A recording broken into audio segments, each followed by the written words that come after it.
What is this? UK Jewish groups call on government to prevent Hassan Piker from entering the country. Far-left streamer described as having a record of promoting rhetoric that includes anti-Semitic themes, denial of well-documented atrocities, apparent support for extremist groups. UK Jewish groups have called for the government to ban the entry of a notorious far-left U.S. political commentator with troubling positions on Hamas and Hezbollah, who has also described Orthodox Jews as inbred, likened Zionism to Nazism. Incredible. Fucking hell, mate. It's time to work, guys. I swear. I swear it. I've sworn it, yes. Fucking hell, we can't let this guy in. We can't let him in, yeah. We can't do it. Oi, oi, oi, he's fucking far left, yeah. He's a communist. We can't do it. It's not allowed. The standard that they set for the Kanye West ban was that his presence wouldn't be conducive to the public good due to anti-Semitism. Yeah, there's a big difference, though. I'm not fucking anti-Semitic, okay? Like, you can be unbelievably sensitive to the needs of your emotional support apartheid state, but you can't fucking be like, this guy is a fucking anti-Semite.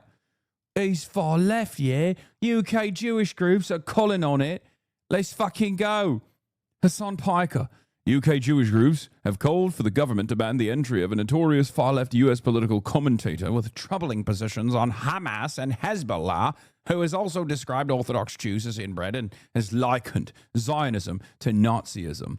Hassan Piker, a far-left streamer, a lunatic, and political commentator, was due to appear at an event in June for Unheard magazine in conversation with far-left economist Yanis Varoufakis and a former associate editor of the Financial Times, Wolfgang Munchau.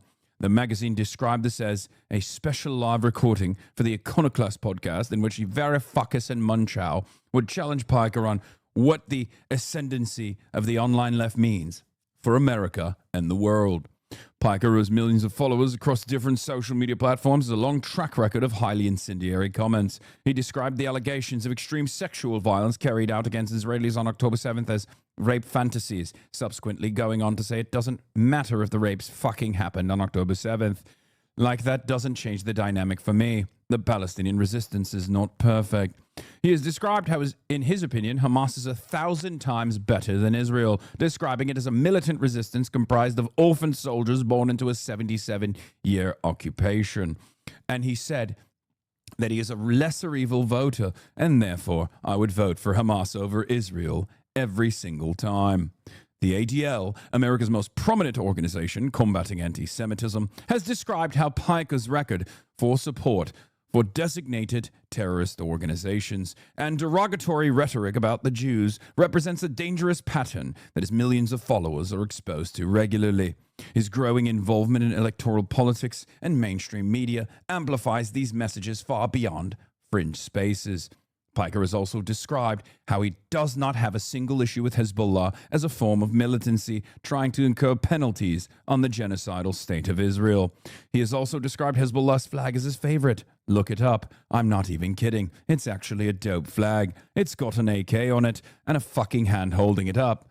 He has described how he believes any kind of fucking Zionist tendency should be treated in the same way as being a fucking rabid neo-Nazi, and has described Zionism as a mental illness.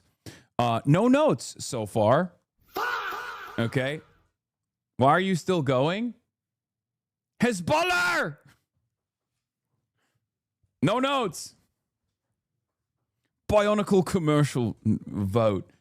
UK is not letting anything good in, starting with the food. All right. Both Hamas and Hezbollah are prescribed as terrorist organizations in the UK. The majority of Jews, both in the UK and worldwide, are Zionists. A spokesperson for CST said, Hassan Piker has a record of promoting rhetoric that includes anti-Semitic themes, denial of well-documented atrocities, and apparent support for extremist groups. This is entirely unacceptable, particularly given his large online following. At a time of record levels of anti-Semitism in the UK, it is vital that all institutions, including event organizers, act responsibly and consider the potential impact of this kind of rhetoric. The UK should not be a platform for individuals who spread hatred or legitimize extremism. In a similar vein, a spokesperson for the JLC said, Hassan Piker should not be allowed to enter the UK to spread his 7 October... Wait, do they say 7 October denialism in the UK? Because that's really funny. Like, they don't say October 7th. They say 7 October. Wait, but 9/11, do they say 11/9? Do they say 11 September denialism? If someone is like a 9/11 denier? You can't do that. That's a joke, right?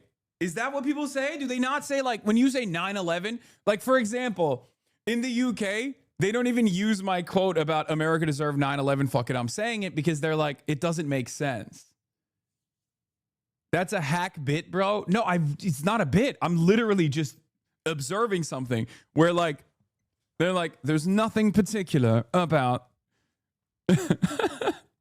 there's nothing particular about 9/11. So when he said America deserved 9/11, we didn't read it as September 11th because they do day month. What happened on the 9th of November? I knew someone who said they went to America before 9/11 because he thought it was September 2011. Okay, let's continue. Is October 7th denialism and apparent support for terrorist organizations to a British audience? In a climate where Jews are being stabbed on the streets of London, this rhetoric is dangerous. This is not conducive to the public good, and the government should ban him. Other comments made by Assange include comparing an anti-Semitic Houthi pirate to Anne Frank and reacting to the appearance of a Vietnamese pro-Trump guest on the BBC in 2020 by calling her a South Vietnamese motherfucker, whatever, like Christian supremacist, psychotic fucking refugee living in America now and able to talk that shit on stream, telling her to go back and live in fucking South Vietnam in the same conditions. The American Jewish Congress has compared what it is described as Piker's extreme far-left anti-Semitism with the far-right anti-Semitism of white supremacist influencer Nick Fuentes. The Home Office has been contacted for comment. I wonder if this will work because UK is more cucked than Canada. Yeah, if it's up to Shabana Mahmood will be making the final decision. I might be actually cooked. They might actually legitimately ban me from entering the country of UK, which is pretty crazy to think about. That's never happened to me. I could see this working. It would suck because I was really excited I was going to do South by Southwest. And then I was going to do this meetup with Yanis Varoufakis. I was going to actually meet up with a bunch of different people in the UK as well. It was like looking forward to it. Some guests that I won't reveal who have wanted to. If you were such an anti-Semite, wouldn't you be comparing someone to Anne Frank to be a negative? Yeah, none of that stuff makes sense because I'm not anti-Semitic. This is under the Labour government as well. Yeah, but this is the Labour government that we know is the current Labour government is crazy. I wonder if this allows me to actually sue because like England has like very different.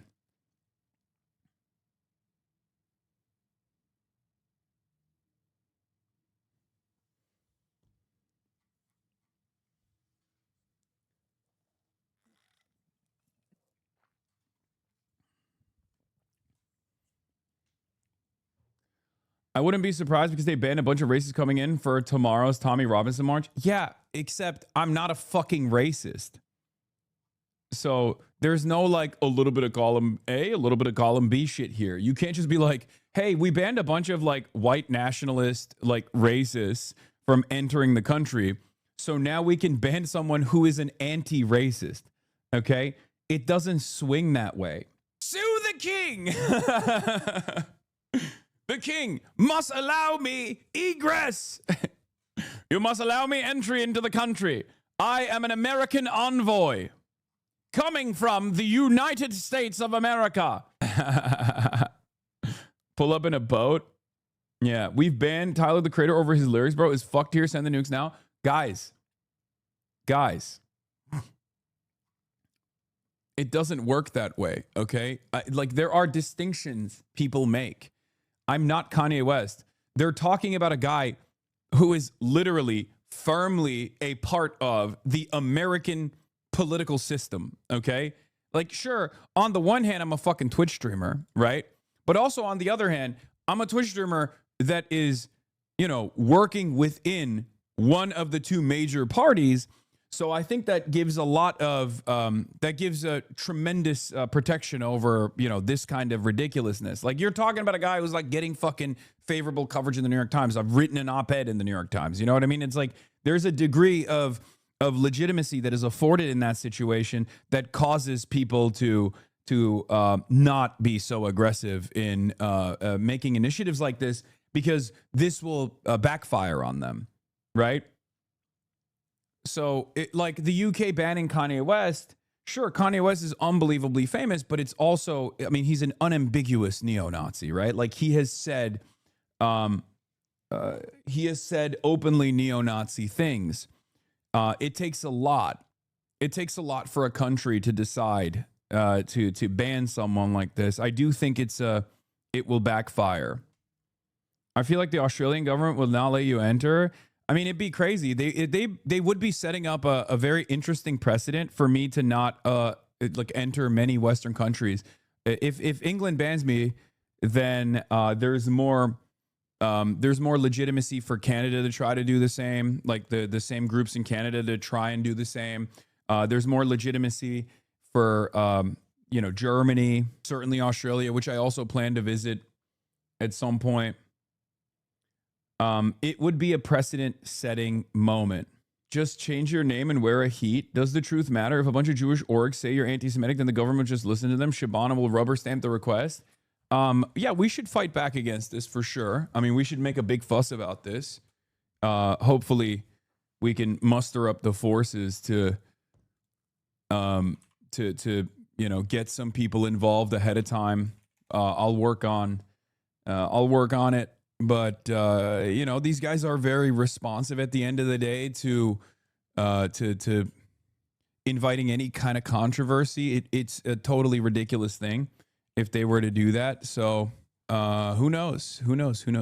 Maybe it'll work. I mean, but I don't know. I'm not so certain that this will work. I think this is just like low motion for them at this point, but it will become a big problem for them if they actually entertain it. So. But you're also kind of like, don't fight too hard. I kind of like not leaving my house. No. That's bullshit.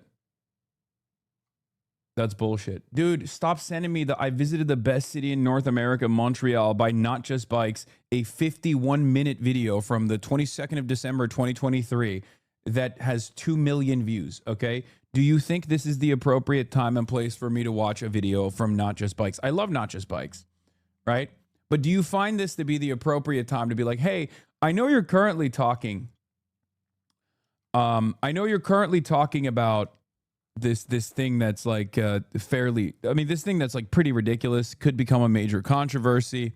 But I really, really, really want to make sure that you watch my favorite Not Just Bikes video. No, I will not be doing that. Okay, I will not be doing that in this moment. But what I need from you guys is to put a little bit more motion behind this tweet. So yeah, here it is. Blast it. Like, guy who really loves Montreal, guy who really loves Canada is like, honestly, we need to get you to watch this. Like, we need to get you to pay attention. Happy article from China. Wait, what? Positive article from China? MRC, Daily Show promotes movie that promotes shoplifting. Hassan Piker from 12 hours ago. What the frick? Chinese and Americans have more in common than differences. This is an old video of mine that they're reposting, I think, since China's on the map. Where do your financial supporters come into play in situations like this? My financial supporters are you. What do you mean? I have no financial supporters. I only have you. My audience is everything that I have. Without you, I have nothing, okay? What the hell are you talking about? Every dollar I've ever made comes from voluntary subscriptions. It's not a joke. So when people decide like, fuck this guy, I'm not going to be a part of this community anymore. I'm not going to give him money anymore. Then that's it. It's over. This doesn't mean you can, extend or this doesn't mean you can overextend and behave in a weirdo like fashion, but that's it. I don't have anything else. I have friends. I have some people with political power that I work with. I have, that's pretty much it, though. I don't have any fucking powerful corporations that would go out the bat for me. Why the fuck would they ever do that? Nothing matters anymore, though. I mean, on the one hand, the UK is entertaining banning me. On the other hand, Kanye West's unlikely new concert planner, Live Nation Israel.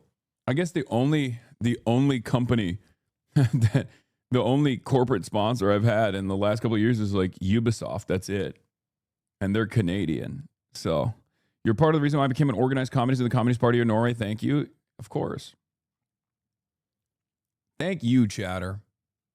Thank you for taking on the lessons that you learn here and actually putting them in action. Okay. Instead of just like dicking around and posting on Twitter, because that's the goal here. You were sponsored by Assassin's Creed? Yes. Yes, Ubisoft is the only company that I've worked with in the last couple of years. Ubisoft is French, no Canadian. My bad. Ubisoft. Surveillance state in full swing. Have you seen my TED Talk? I've seen bits and pieces of it. I've been meaning to watch it on stream. It's brilliant though. I'm so proud of her. I mean, she is a shining beacon of light in an otherwise incredibly dark corner of the internet. So that's how I feel about that. Yeah, it's 9 minutes. Stop being a lazy bitch. Yeah, it's laziness that has prevented me from watching Maya's TED Talk, famously. Is it worth asking celebrities why don't speak out against genocide, especially the ones so famous they can't be canceled? Sure. Did you see Tucker grill Kevin O'Leary on the data center? I did. I did. Okay. Do we have a we have the thing. Okay. Well, let's start with Drake. How about that? Let's start and then we'll get in the motion in a second. Drake did diss academics, yes. He is one of the most streamed artists in history. I'm talking about Drake. Now, he's back with not one, not two, 3 albums, which dropped at midnight, including the highly anticipated Iceman. It's his first new music since his explosive public feud with fellow rapper Kendrick Lamar, which, y'all remember, took center stage at Super Bowl 59 in 2025. Drake is back. October's on as the label, seven-figure deal was a fable. The Canadian rapper dropped not just 1, but 3 new albums, including Iceman, along with Habibti and Maid of Honor. Hey. It's his first new music since 2023, since a bruising battle with fellow rapper Kendrick Lamar. Now, he's clapping back. What the hell is that fit, bro? That's crazy. What the hell? What the heliante? What the hell? Oh my God, no way. Is that a denim? Is that a denim trenchy? Is that a denim trenchy? Is cold in the 6? Yeah, but just because it's cold in the 6 doesn't mean that you can't be icy, dude. What the fuck? You can be cold yourself. I ain't never seen something like it. I ain't never seen something like this before. That's crazy. Okay. Me, if I was a 19th century Russian Cossack, I know your ass is copping that. No, I'm not copping that. All right, let's continue. Then you go back to the hills. Seemingly taking jabs at Kendrick, accusing him of performative activism, according to online chatter, and saying he was possibly referring to his nemesis in the song Burning Bridges. Now you drop your album and you back this. Say, Drake, I hear you like I'm young. Last year, Lamar's diss track, Not Like Us, became a cultural phenomenon, playing out at the Super Bowl halftime show. Drake filed a defamation lawsuit over the label's promotion of the song, which he claimed appeared to call him a pedophile. A judge later dismissed the case. And I think this is hopefully going to be Drake's redemption arc. Carl Lamar is with Billboard. If, for whatever reason, he is able to land another #1, The Iceman was a nice man, now I'm hot and cold. he will have officially surpassed Jay-Z for the most #1 album on the Billboard 200 by a male soloist. And that feat would tie him with Taylor Swift for the all-time record. And by the way, some of these songs were incredibly personal for Drake. In the song Make Them Cry from Iceman, Drake reveals his father is currently battling cancer. No. Yeah, that's not good. He clearly had a lot to say. 43 songs? tracks he dropped overnight. Look, I like Drake. I'm a Drake fan, but it's true that when they started to play Not Like Us, I know, we were all like, Again, if we were talking about that, we're familiar with that song by now. Yeah. Maybe we'll be familiar with these two at some point. Yeah. But there's definitely some symbiosis between Kendrick and... Dude, I love listening to morning shows talk about any music. Is this how you guys feel when I start talking about music too? Wow. They just have such a fucking... They just have such a nerdy ass cadence where they're like, wow. It's a real symbiosis. I can't wait to familiarize myself with these lyrics. Oh, it's really putting a white boy in motion. Yeah, it's a real holy Toledo ass response to this music. Wow, look at that flow. Yes, unironically, please stop. You're about to call Drake more woke about Palestine, aren't you? I mean, it's true. He is, but, you know, yeah, this is a real toe tapper. Free Palestine. Say it one more time. Free Palestine. They should love everybody. Whirlwind 2 days. I mean, it's kind of bars, like, I'm not going to lie. But also, After a anyway, it's dog shit. I mean, he's true. He's right. He's right. Today's the 78th anniversary of the Nakba, by the way. The ethnic cleansing that Israel engaged in before Israel was invented. One of the worst inventions of all time, for the record. I mean, the West has like ingenious ways of doing harm to indigenous populations, but this is up there, you know? It's an ongoing, never-ending sequence of violence. It's unbelievable. But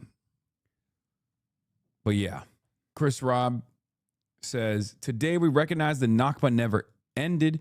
The genocide in Gaza and the horrific erasure of communities across Palestine and Lebanon must end now. In Congress, I will join Rashida Tlaib and Ilhan Omar on a resolution to recognize the Nakba and reaffirm Palestinian refugees' right to return. He's not woke on Palestine in any meaningful way. He just brings it up as a gotcha instead of calling out someone with power because he's afraid of consequence, not defending Khaled. He's a sharmut. No, the reason why I said, dude, listen to me, okay? I need you to understand something here. He absolutely did something that many people were too afraid to do. Okay? That's it. I don't even like Drake. I'm just being fair. I don't like Drake at all. I'm just being fucking fair. All right? There's no reason for me to not recognize that. I know a lot of people only care about like how corny he is or his like weird behavior around the youth in general. And it's understandable. I myself have brought that up. He's obviously a huge, I mean, he's sponsored by fucking Steak, right? Those are my main ops. But the reality of the matter is, at a time when it was unbelievably important for people with tremendous influence to speak out against atrocities, he did. I don't think it serves any good purpose to deny that reality. I said, as much as I criticized Drake, he was one of the first major artists to sign on to the Artists for a Ceasefire petition literally 23 days after October 7. That matters. That shit matters a lot, dude. Come on now. That could have given a lot of people courage, for example. You have to recognize that. I mean, he got attacked a lot for it too. And the fact that he's Jewish gives him like a little bit more influence in this space as well. What is this? I stopped the show. Ironic because the Iceman was a nice man. Now I'm hot and cold. I stopped the show. Why are we doing this? Why are we doing this? Why are we? Yeah, I know, man. I know. 50% chance he says, I'm the Iceman, no more Mr. Nice Man. That's from May 8th. Trump said the exact thing that liberals are mad at you about. Breaking. U.S. President Donald Trump on Friday warned Taiwan against pushing for formal independence after he discussed the Flashpoint issue with his Chinese counterpart Xi Jinping in Beijing. Ooh. Anyway, I don't even want to get into all of that right now. We'll get into that in a second, actually. All right, we're moving on from fucking Drake. Who cares? There's Cory Booker having a conversation with David Pakman, and in this conversation, Cory Booker backs away from calling me an anti-Semite, apparently. Let's take a look at this combo, and then we'll get into the China summit. Further to the left, it's become very popular to ask elected officials, would you go on Hassan Piker's stream? Now, I want to kind of just make clear, Hassan and I don't really get along. He recently alleged that I have an AIPAC handler, something that he said without evidence, which actually really affected my show. I think the only reason he said... No, I've jokingly referred to David Pakman as David A. Pacman, but... Did I say he has an AIPAC handler? I don't remember. I don't think I did. I've also always been pretty cordial about David Pakman, contrary to what my community says. I guess like people also were yelling, I'll defend David on the Chorus Wired article, but pretending to not know AIPAC's a bad look. Like, does he think we're dumb enough to not know he knows what AIPAC... To not know that he knows what AIPAC is? It is one of the most well-known, powerful lobbying groups in the U.S. and has been talked about plenty in the last decade. To pretend that he doesn't know what AIPAC pretending it could be pronounced IPAC is just insulting anyone who follows this channel. All these years we defend this dude against AIPAC affiliation accusations, and he insults us by pretending not to know how to pronounce it. Like, I don't think David Pakman is like funded by AIPAC, for the record. I've never stated that. I don't think that is the case. But obviously, like, this is an area where he is heavily biased, right? Yeah, I'm always so fucking nice. I think this is probably a situation where Pakman is attributing your community's words to you. I'm always so nice about David because he's always been like somewhat cordial with me in spite of a very obvious, like glaringly obvious differences in opinion. So I don't know why he's like attributing a loss of revenue to me, trying to say that like I defamed him in a way that like actually impacted his finances. Very strange. Yeah, my community is not nice, and I yell at my community all the fucking time, but there's obviously so much that I can personally do. If you are,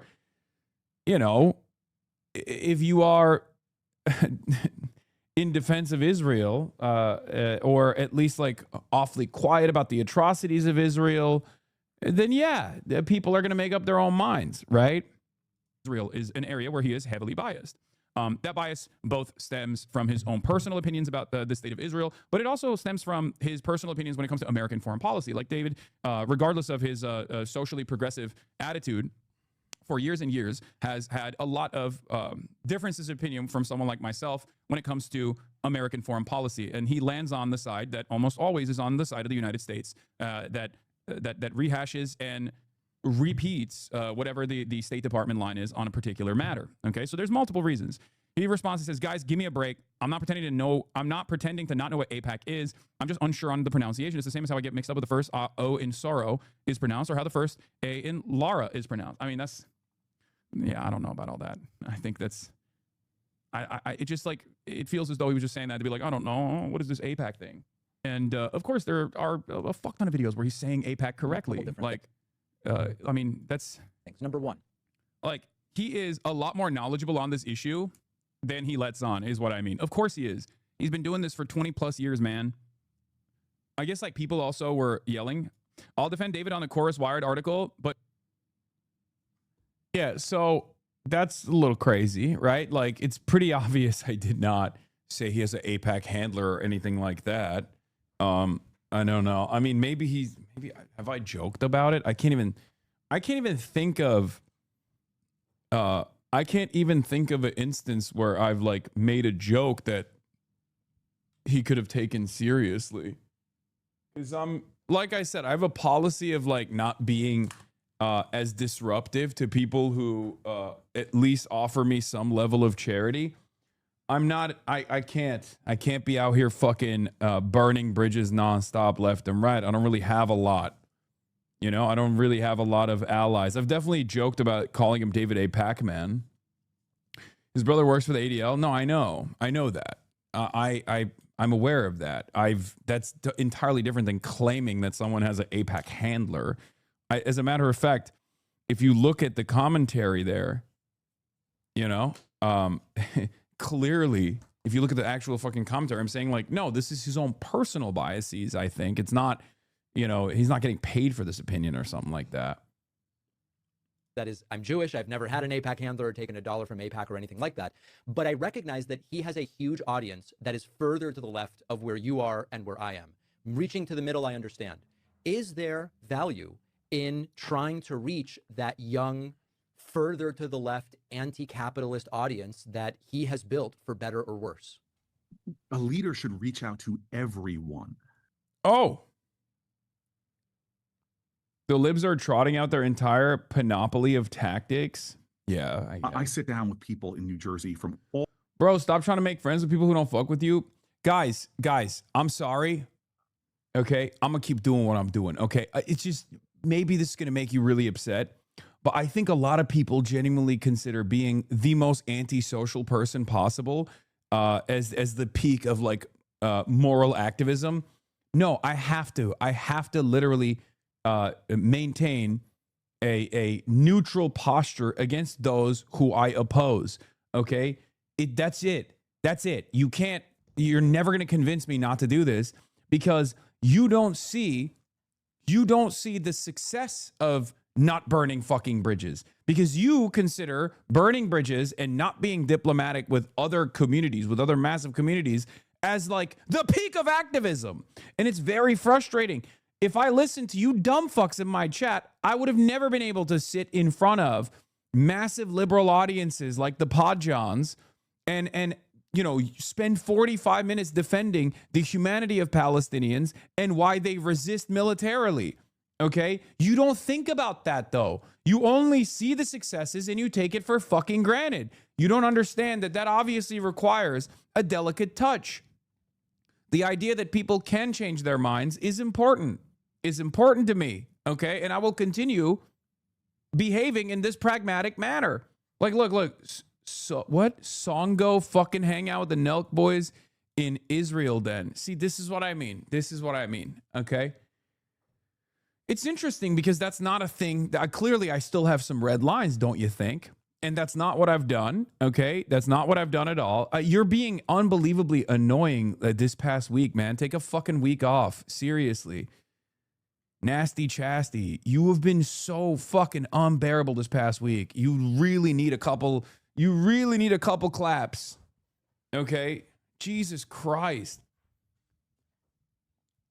Oh, dude, you talk about how important it is to maintain a pragmatic and diplomatic relationship with other communities that are, you know, aligned with you on certain issues, but not on others. Well, guess what? Why don't you go to Israel and kill Palestinians then? Why don't you just nuke Gaza then? I don't know, because those two things are on entirely separate fucking planets, dude. You know? Perhaps that's the reason. Oh, dude. You think people have the capacity to change their minds and it's important to be fucking charitable to certain people, especially if they have massive communities that will listen to what you have to say charitably instead of just fucking burning bridges left and right and being an antisocial freak? This is like the fashion conversation.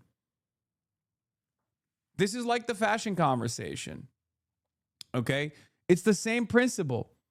Anytime I talk about fashion being a part of the arts and being valuable to any degree, a lot of people who don't give a fuck about it sit on a fucking moral high horse and just go, oh, dude, it's unethical. Fuck you. I'm the most ethical. I only spend my money on Warhammer figurines, right?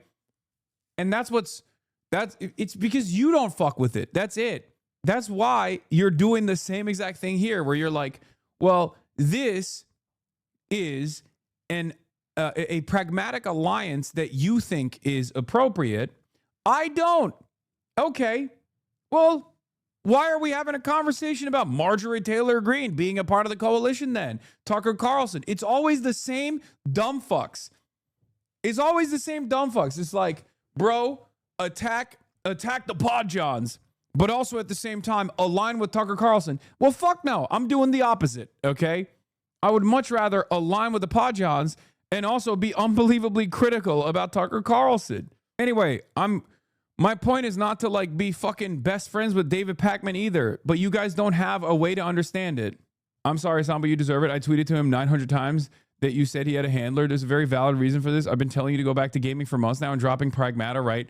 When it was going to get really good as a real stab to the heart. I don't regret it. I'll do it again, even if it means burning your relationship with center-right figures like him. Yeah, no, I wasn't even saying that, like, oh, what's really interesting about this is this was me literally being like, I've been unbelievably gracious to David Pakman in spite of our ideological differences.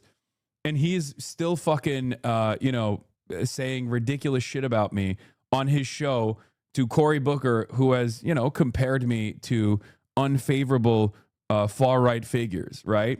And it's really interesting.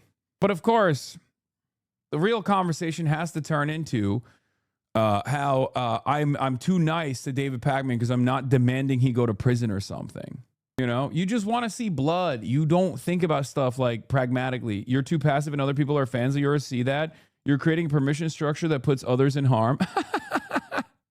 It's the passive permission structure that you're creating that people have a problem with. Yeah, no. Wokely describe how I've created a permission structure by criticizing David Pakman's opinions on Israel over and over again without saying he has a fucking AIPAC handler, which he's now lying about. Again, I choose my words carefully when I talk about these sorts of things, and there's a reason for it. David Pakman is not my friend. I haven't talked to him privately or personally in years. It's been half a decade, okay? These chatters literally spent 4 hours shitting on you and other streamers' chats. I saw this chatter do this earlier and then come in here and they try to make every conversation about how you're the problem. I know.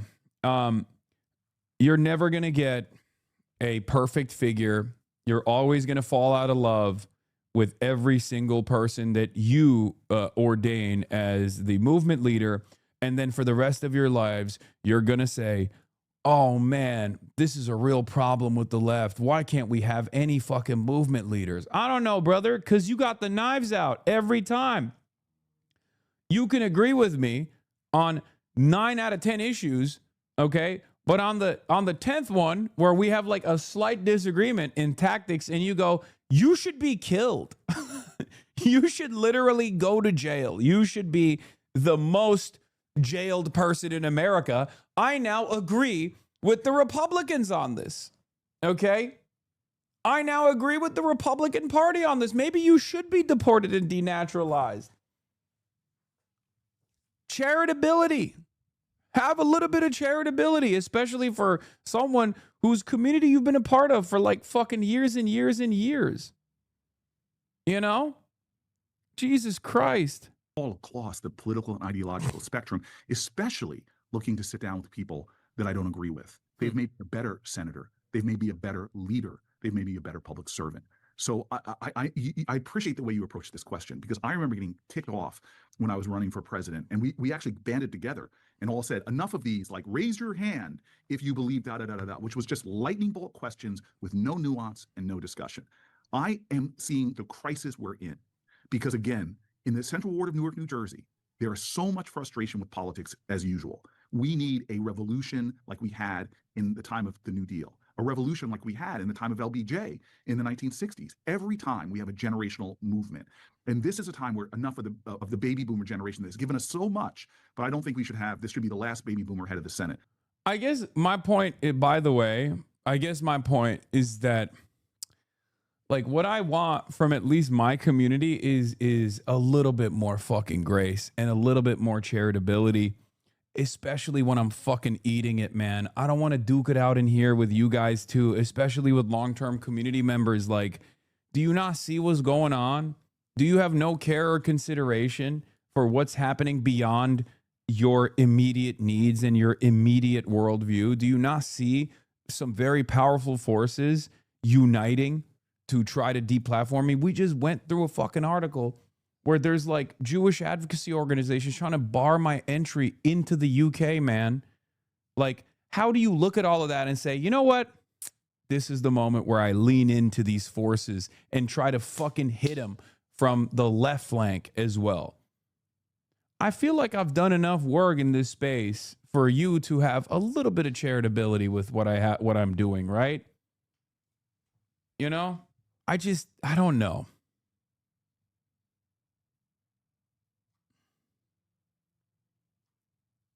This is a huge problem with the broader left anyway. We're so fragmented.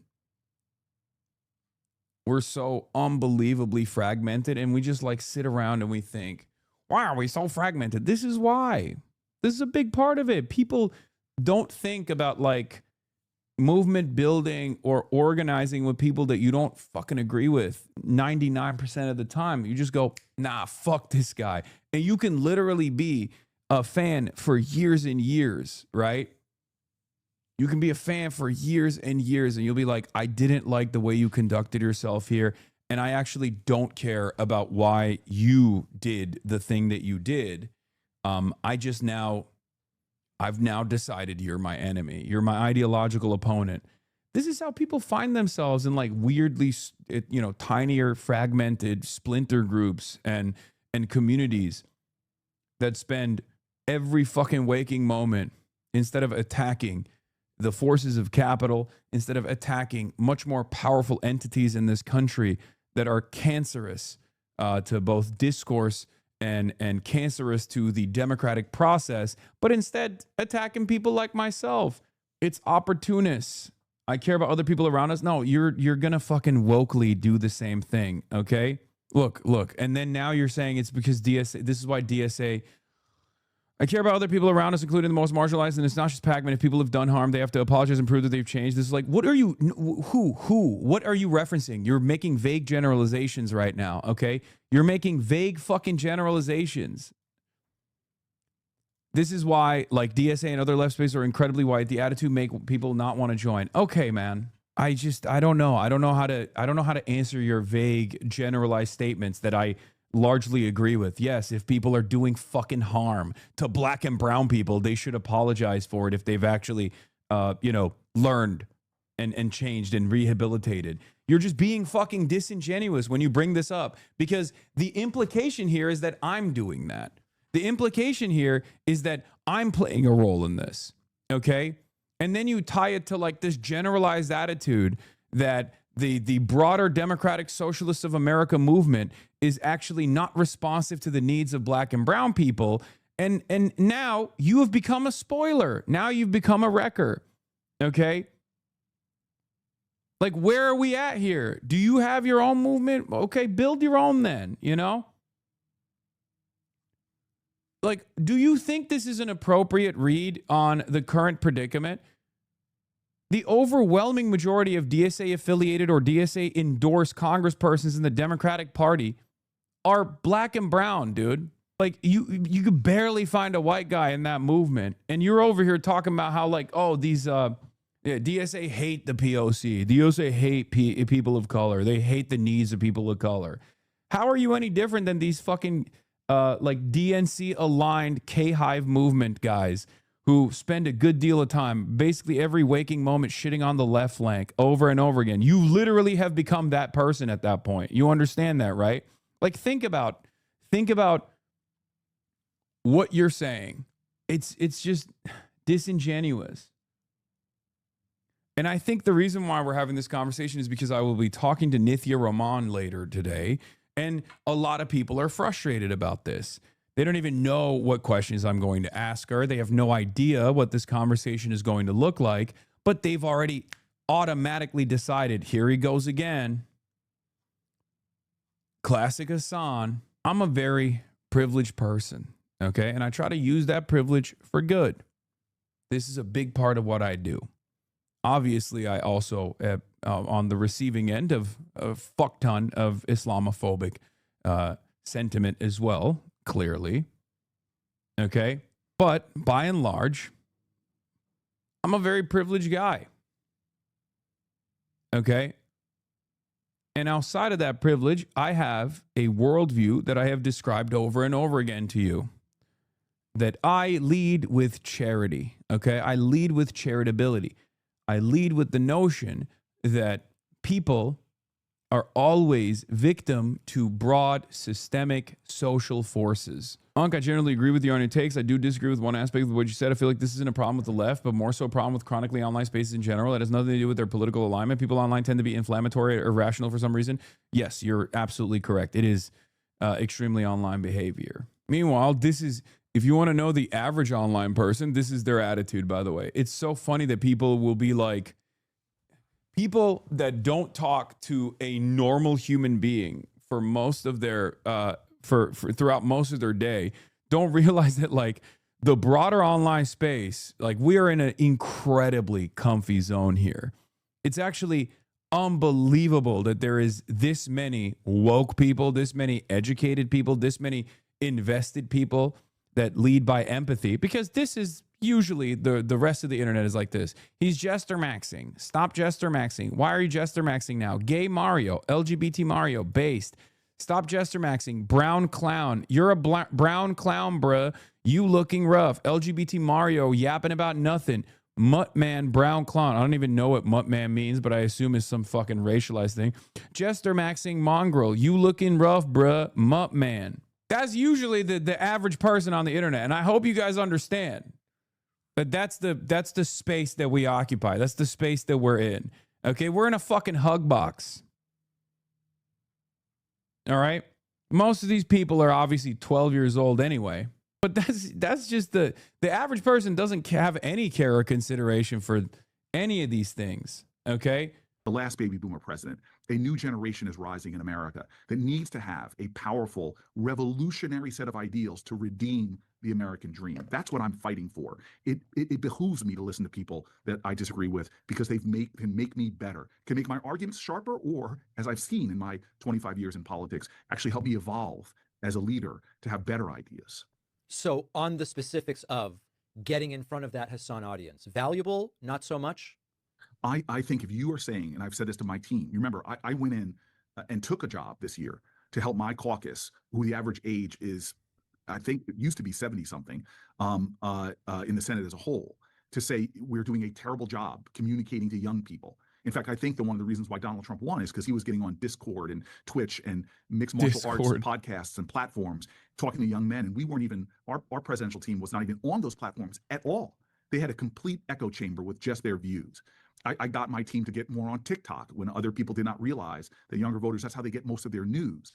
And I've watched my caucus, because I can measure this all, more than 7x if you get out of Twitter, 4x with Twitter, the amount of engagement they have. I've seen how their engagement with younger voters has increased. I've seen them go on you and I both know, in the creator economy, there are thousands of people that talk to young voters. And I've seen my colleagues get on more and more of those shows. So absolutely, yes, we have especially had a communications problem that for the 43 of us, I'm trying to push my team to go more and more to talk to younger voters who we need, not just to hear our message, but we need to be inspiring them to get on the field and begin to lead the Democratic Party in the United States of America from cynicism to activism so that we can have a better nation.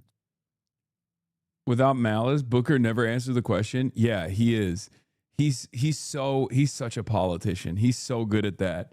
It was really funny because he was asked a direct question about me with John Favreau with John Lovett, and he did the exact same thing. He loves to filibuster, bro. Just say it with your chest, man. If you think I'm a fucking vicious anti-Semite, just say it. You know, it's so disingenuous. Anyway. I hate moments like this that just rip apart unity, okay? We don't have the time or the movement to just push people aside and just say, fuck unity. We just don't have it, okay?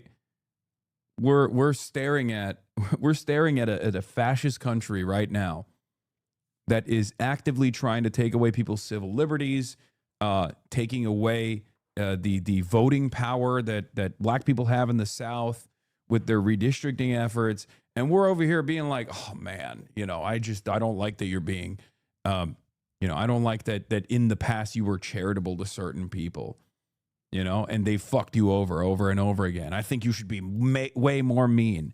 Well, I gave you a good example of being charitable to certain people that I have significant disagreements with, and how that's actually been somewhat successful in allowing me to have some fucking allies in this space.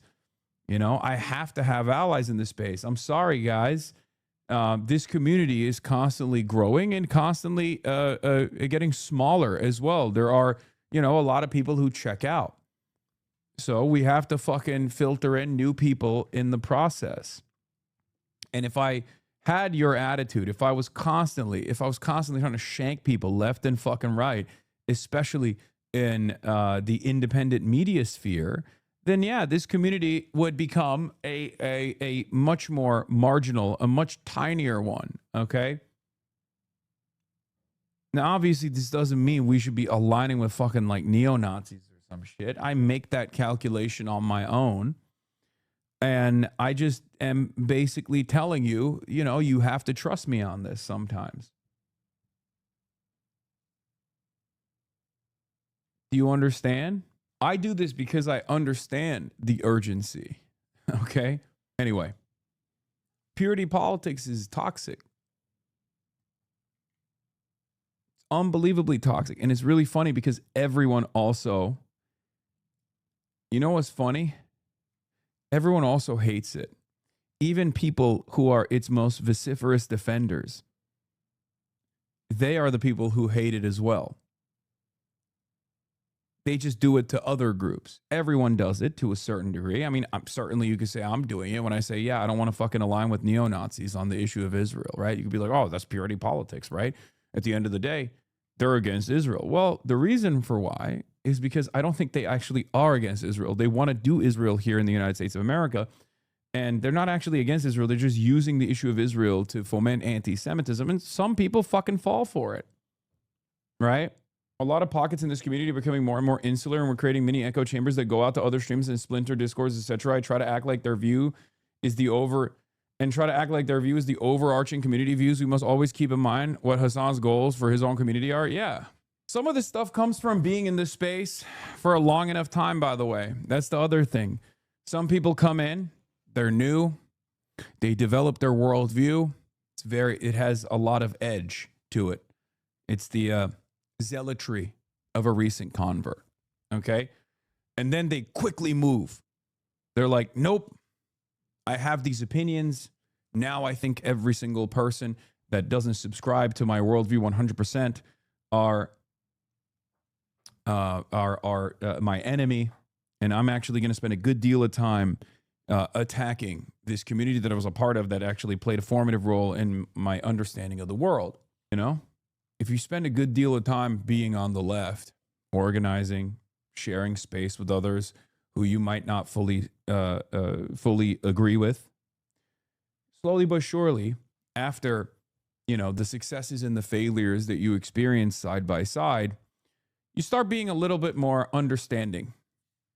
Okay, you start becoming a little bit more understanding of the differences in opinion that you might have with them. It comes with time.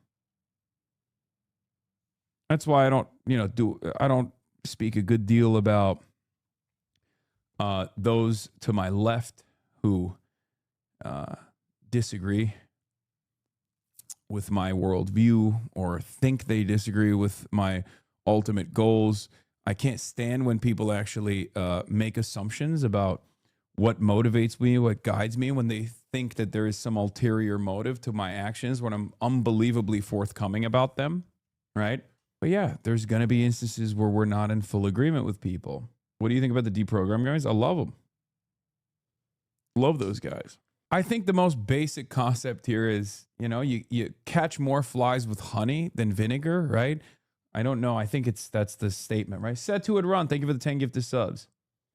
All I'm saying is, remember how appreciative you were at some point when I was understanding of your ideological shortcomings.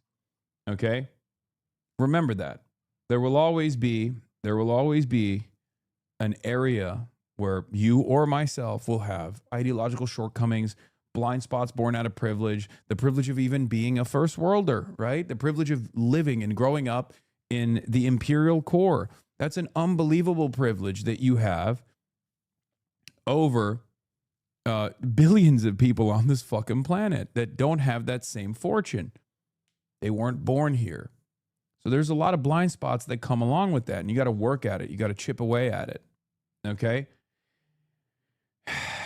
And regardless of my worldview on imperialism, empire, anti-imperialism, I'm still pretty understanding of people who demonstrate that blind spot, because I understand that most people's starting position here is that blind spot. For the record, I'm not coming at this with hate and just pushing back. I've been here for a long time. Right now, we don't need to be normal. We need to be better. We can't have this attitude of telling people to just suck it up. That's all I have to say. And to my last message is about being ultra or anything. Dude, specifics, okay? Specifics. I can't argue against vague generalizations, okay? Give me a fucking specific grievance that you have with something I've done, and maybe we can have a productive conversation. I can't, like, how is this any different than the fucking Magdi J woman on Twitter who says, I remind her of her ex-boyfriend? You have had issues with whatever, personal anecdotes that you have with people of the leftist variety, white leftists who didn't listen to your fucking grievances or something, and you're just letting it be known here. But the problem is, you're literally fucking describing something. You're describing a vague generalization and attributing it to me, okay? Instead of vague posting, talk about a specific thing that you have a grievance with, and maybe we can address it, okay? Because right now, and I'm being as charitable as I possibly can, you're just kind of derailing because you've had bad experiences and you're attributing that to something that I have said here, okay? This isn't about being ultra or anything. This is about making our space better, making the movement better. This is what it means to be on the left, to be better for the people that we claim to hear about. Yes, I've heard this a million times over, okay?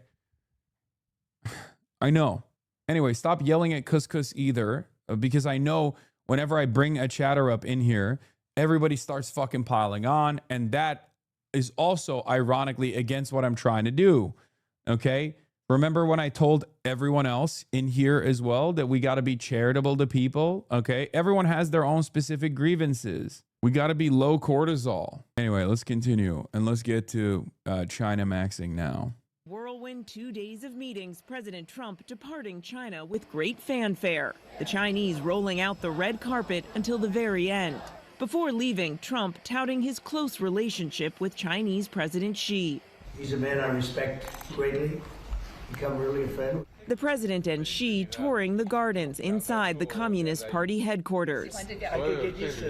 But questions remain about what progress was made here. The president came to Beijing hoping to convince Xi to use his influence over Iran, one of China's closest allies, to open the Strait of Hormuz. We did discuss Iran. We feel very similar to Iran. We want that to end. And we don't want them to have a nuclear weapon. We want the straits open. But it's unclear if Xi agreed to pressure Iran. He said he's not going to give military equipment. That's a big... It's pretty awesome that Donald Trump's first statement leaving China was, Xi Jinping has a beautiful ballroom. Incredible. His takeaway from the entire trip, this trip of massive geopolitical consequence, is the fact that Xi Jinping also had a ballroom. Yes, that's right. And it was a beautiful one. It was a beautiful ballroom, and we need one that's even more beautiful. Everything ballroom. Statement. He said that today. That's a big statement. He said that strongly. But at the same time, he said, President Ballroom, dude. President Trump says the White House ballroom will open around September 2028. China has a ballroom, and so should the USA. Not even a joke. He did that shit, bro. He did that. He tweeted that shit. He truthed that shit from the goddamn plane. He got on the plane, wheels up. Wheels up. And he was like, they got a ballroom and a garden. We got to do both. Yeah, it's awesome. It's like China also has high-speed rail. Connect high-speed rail to the ballroom. He won't ever do anything good. That's the problem. He won't do anything good. He won't look at China's like unbelievable gains in infrastructure and development and go, we got to do that here. Okay. He only cares about dumb, flashy shit. Dumb, flashy shit that's in his own interest. That's the reason he has a lot of respect for how Xi has tremendous command, and not just Xi, but like the party has tremendous command over like cultural forces too. He loves that. He's like, yep, that's right. They control it. The media, they know how to act right in China. We got to do that here. My media, very, very bad. They do a lot of back talk. I don't like it. Look at Xi. She would never allow that to happen. It's stuff like that. It's always the wrong lessons that he learns, you know? China has a ballroom, and so should the USA. It's under construction ahead of schedule and will be the finest facility of its kind anywhere in the USA. Thank you for all the support I have been given in getting this project going. Scheduled opening will be around September of 2028. The man I am walking with is President Xi of China, one of the world's great leaders, President Donald J. Trump. It was jarring to see how well-behaved he was, and it turns out he was well-behaved because of the ballroom, okay? I'm surprised he didn't say, look at the big, beautiful wall they built. We must build a wall. All the same, we must build an even greater wall. I will build an even greater wall, the greatest wall of China. The greatest wall of China. China. There was also this thing as well. Liberals have lost their dang minds. I said, Democrats, do not engage in China hawkery. Please do not repeat your mistakes. The best and only path forward is peaceful coexistence and cooperation. Now, what's interesting about this take is that I don't know how the Republicans reacted to it, but I can tell you that there were a lot of American Enterprise Institute, think tank-backed people that were very frustrated with this take. And also, liberals got real mad. Translation, please, please, please just let China invade and annex Taiwan without protest. No, actually, I didn't say that. I didn't say that at all, as a matter of fact. Where did I say that? Oh, that's right. I did not say that, okay? I said peaceful coexistence with a peer adversary is probably a lot more productive than engaging in endless military quagmires. So I said, why don't we send you to the front lines right now? There's already one war America started that isn't going too well. Liberals fucking hate this shit. The liberals are looking at this going, nope, the best part of this, the best way to go forward is by endless saber rattling against China and dumping good money after bad. It's not just my assessment on the stupidity of trying to wage war with China. That is the assessment of a former CIA China analyst that was interviewed by famous neocon Max Boot. Okay? You seriously don't think Xi Jinping Chad should invade Taiwan, bro? Like, why don't we send you to Iran then? I love that it's like, well, I've pictured you in this funny way, so you've lost the argument. Yes, the anime profile picture will step in for an island that's been recognized as part of civilization of China for thousands of years. I'm literally Taiwanese, so yes, I will defend my friends and family if it comes to it. And yeah, bro, it was promised to Xi 1,000 years ago. You really want to use that as an argument? Okay. Get to work. There's no war in Taiwan currently, but there is one war that America is waging against Iran. Go defend American interests there. Okay? It's so strange. It's so strange when these people do this shit. Start with Iran. I'm Taiwanese. I'll defend Taiwan if it comes to it. No, you won't. All you'll do is fucking chirp. You live in the United States of America, okay? Yeah, go fucking die on that hill if you want to die on that hill. I'm trying to fucking prevent imminent collapse. Or if collapse is imminent, I'm trying to make sure that we manage the retreat of American empire rather than fucking, give in to some of the dumbest war hawks here. You're a fucking keyboard warrior. You're not doing shit. All you're doing is Reddit posts, okay? Anyway, anime profile lip saying she will defend Taiwan against the PLA. when there's no such like imminent threat by the PLA either.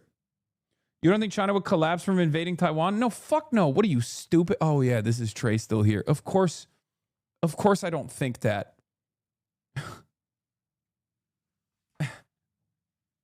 What are you saying, man? No, I don't think that. Is that also even a good thing in general? Is that a good thing for Taiwan? Is that a good thing for mainland China? Is that a good thing for the world? No, none of those things are good. And yet, that is the driving decision behind America's strategic ambiguity with Taiwan. That's literally what it is.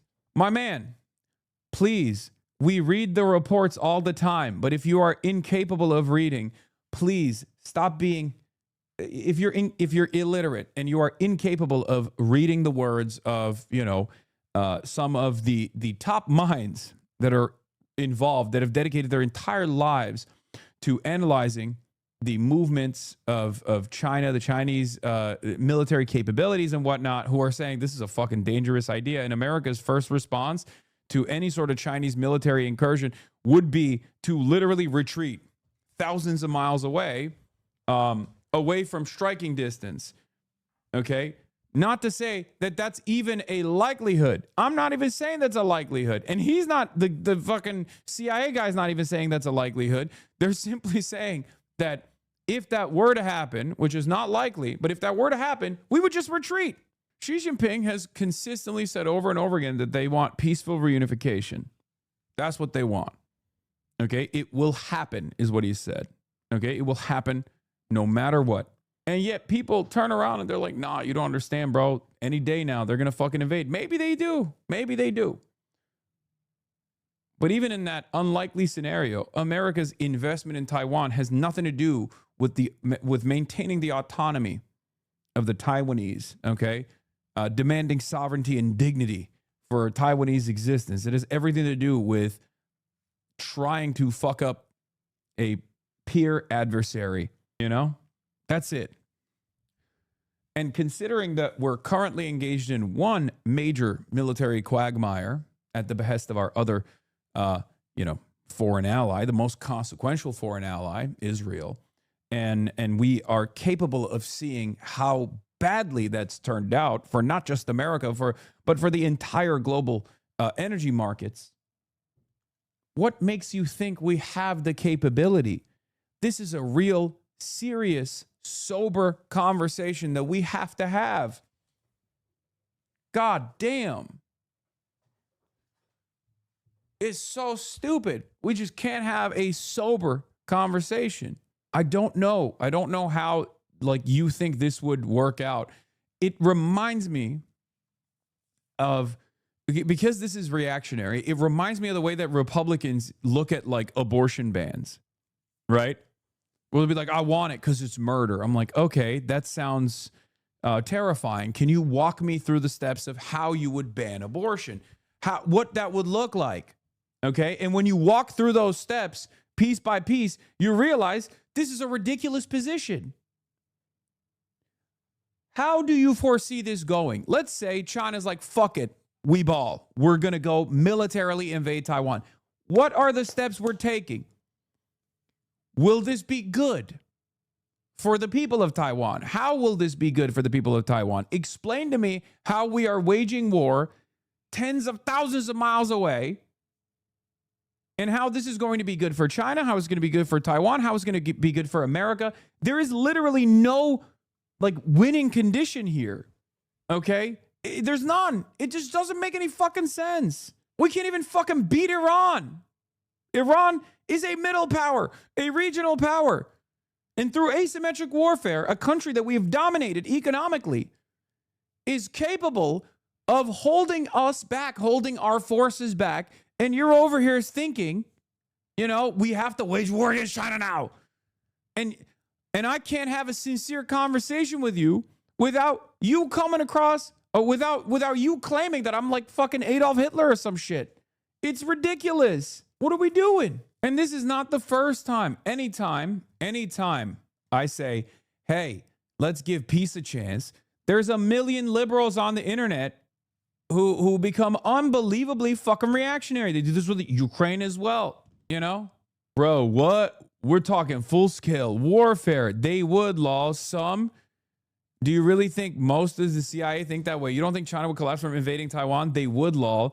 Some. Do you really think most of the CIA would think that way? Bro, what? We talking full-scale warfare. Iran is not full-scale warfare. It's not. Oh, how? This got to be Pete Heggs in the chat, right?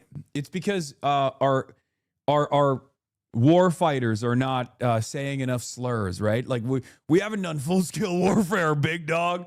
What do you mean? $2 billion a day. Multiple carrier teams, aircraft carriers, strike teams, destroyers, deploying half of our standoff munitions that we have for peer and near peer adversaries like Russia and China, because we haven't established sufficient air superiority that gives the American and the Israeli Air Force enough confidence to fly over and deploy gravity bombs, guided and unguided gravity bombs that we have a virtually infinite supply of. And you're over here talking about it's not real, it's not full scale. A war with China means full draft. What do you mean? Dude, what are you saying right now? You think that's a good idea? You want a full draft with a nuclear superpower? You want to go to war with a nuclear superpower, and you think a nuclear superpower with unbelievable productive capabilities that actually can just stop our production, our defense production overnight with export controls. You will never be able to build another fucking missile in the United States of America if China tomorrow says, no more. You can make the same argument about the quartz that comes from the United States of America or the semiconductors, certainly. But who has more leverage over the other country? Trump recognizes that, and he's a fucking idiot. So why can't you? No, I'm saying if it's a war with China, it's all hands on deck. No little tip-tap airstrikes, big dog. There is no war with China, you fucking moron. You want to know why?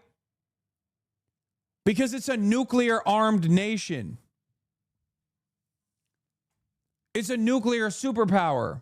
Just like there's no direct war, just like there is no direct war between Russia and the United States of America, because Russia is a regional power with nukes. Now you want to go toe-to-toe with a nuclear-armed superpower? What the fuck are you talking about? God, Americans are so fucking stupid!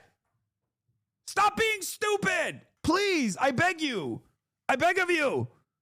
Stop being a fucking moron. What the fuck are you talking about? Of course that ain't good. War hasn't happened, but you try to make it look like China only. Look, China only. China will come out on top. Do you think that the American government would be dumb enough to institute a fucking full draft and go to direct war with a nuclear-armed superpower that we rely on for our manufacturing, not only across the board, but certainly in the defense industry as well, to defend Taiwan? What are you saying? It would be nuclear holocaust. Shut the fuck up. America could not defend Ukraine as a proxy against Russian incursion. What the fuck makes you think America could defend Taiwan against China? It's so stupid. This is just realistic assessments, by the way. I'm not saying this is good or bad. I'm not saying it's good that China is going to militarily invade Taiwan. I don't think it's good. I think it's a fucking horrifying endeavor. I think it would be unbelievably bad. Okay? But understand that in the unlikely scenario where that happens, turning Taiwan into Ukraine is not going to be good for the Taiwanese population. That's number one. And number two, we're not going to fucking war with China. What kind of an idiot are you? What are you talking about? At most, it would be a proxy. Taiwan will be used as a proxy in the same way that Ukraine is currently being used as a proxy to extend some kind of proxy war with Russia, another adversary. A near-peer adversary, not a peer adversary. And before you know it, we're going to become the near-peer adversary to China It's so crazy that I'm like I have to constantly to deal with like unbelievable amounts of American exceptionalism, which is like peak cope. Yeah, look at that, dude. China's shipbuilding capacity is 232 times greater than that of the United States. This is even a worse take. Russia-Ukraine war, I could understand you missing the mark, but is a guaranteed fact that China will reunify. Wait, what? I don't disagree with that. I'm just saying that it's most likely not going to be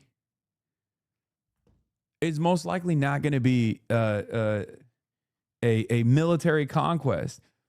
And beyond that, even if it did get to this unbelievably unlikely and very bloody scenario, it's not going to favor the Chinese. It's not going to favor people living in Taiwan. It's not going to favor America. America's not going to come out on top. If it's not on top in Ukraine, it's not going to be on top in Taiwan.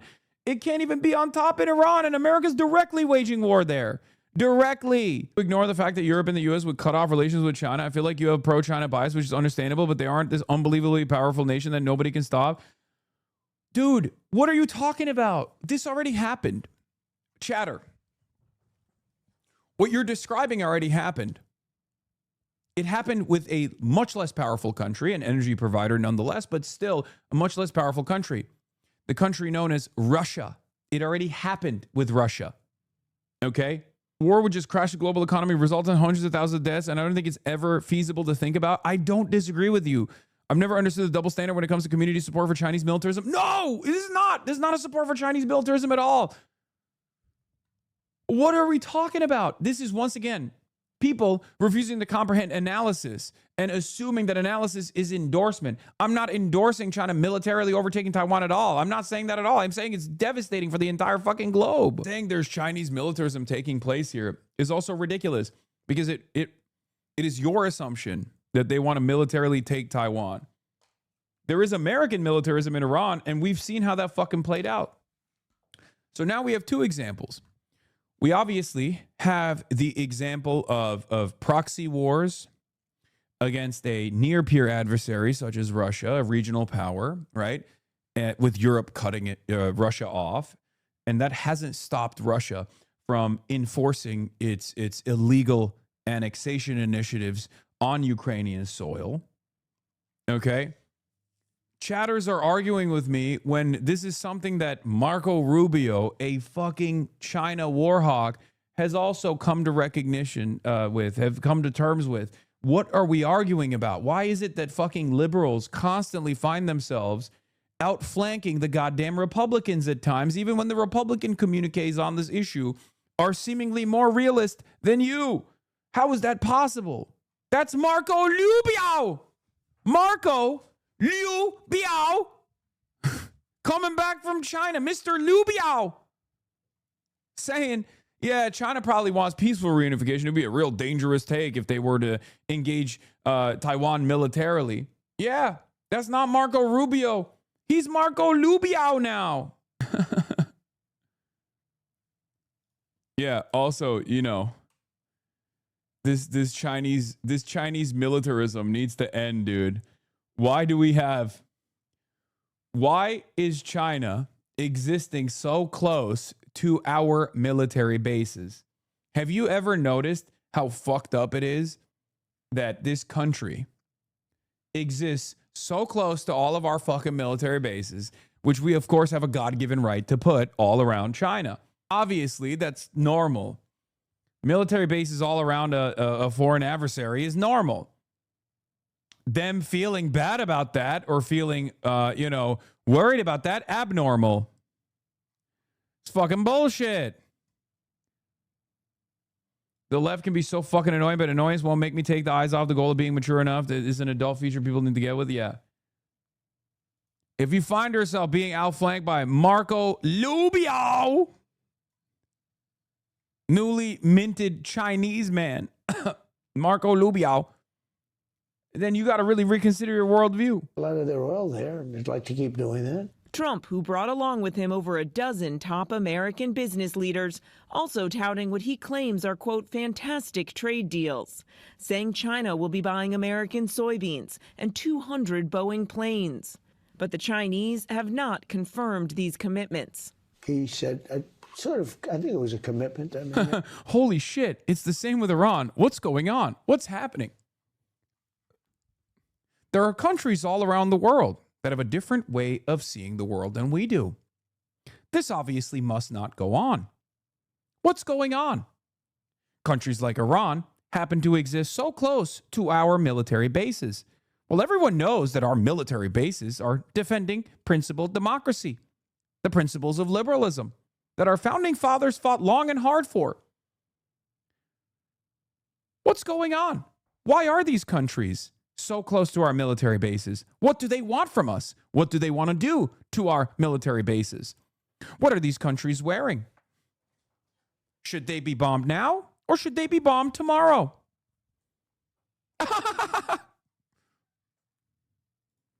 it was sort of like a statement, but I think it was a commitment. It's a great thing. It's a lot of jobs. Throughout the trip, Trump laying on the flattery. You're a great leader. I say it to everybody. You're a great... Sometimes people don't like me saying it, but I say it anyway because it's true. President Xi striking a more serious tone. When our two sides cooperate, both benefit, he said. When we confront each other, both suffer. China and the United States should be partners instead of rivals. But according to Chinese state media, behind closed doors, Xi delivered a stark warning to the American president. Do not interfere in China's efforts to take over Taiwan, threatening if handled improperly, the two countries will clash or even come into conflict. Taiwan is an independent democracy, but China says it belongs to them, threatening to take it by force if necessary. This morning, the White House says their position is unchanged.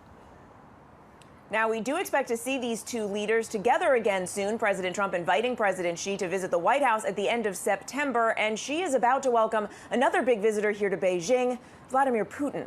Rebecca? Yeah, more to come there, and our biggest trading partner, one of them. Mary, thank you. Dude. This is so awesome. Watching him, what he said here is so funny. He's like a jealous lover, okay? Where he will be like, do you bring other leaders here? Do you kiss them? Do you kiss them in the mouth? Or is it just me? Tell me it's just for me, Xi. Say it's just for Xi. Those two trees is just like you and I. You know Trump ain't retaining any of this info? No. He is. This is the most presidential he's ever been. It's a history of over 100 years. It's 100 years. 100年吗？哦。不止啦，不止100多。非常不 Close to 200. 非常不一般。我告诉你，这边的树全部是在200-300年以上，那边还有一个400多年。All the trees here are around 200 to 300 years old, and the big one just behind. 那是粗一点是400。400 years old. They live that long, these trees. 是的，还有1000年的树。And there are trees. 在其他的。He's laughing. He's like, yes, of course there are trees that are hundreds of years old, man. That's just not even a China-specific thing. That's just a tree-specific fact. Okay? Yes, trees do live that long. Even in the United States of America, as a matter of fact. He literally laughed. He's like, yes. Wow. Even in China, they got trees that have been around for thousands of years. Can you believe it?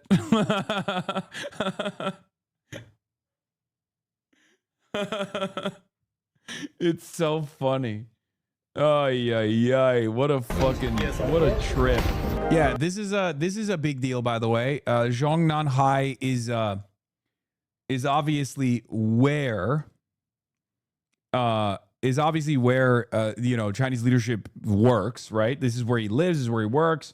It's a big deal to have the American president there, especially after the United States of America once again showed that it has no respect for international law and no respect for rules of combat, norms that have been followed since before there were nation states, right? When Trump went in and fucking kidnapped the sovereign leader of a sovereign nation state, Venezuela, from his home, that was obviously a big deal. I believe that, I'm sure the Chinese saw that and did not appreciate that. And then when the United States of America and Israel killed the head of state, the Ayatollah Khamenei, that was also a big deal. Ali Khamenei, that was another violation of all norms internationally. So the fact that they are still letting him into this place is pretty crazy. Yeah, after Trump showed great interest in the garden, she offered to send him rose seeds from the this was great. Here, look.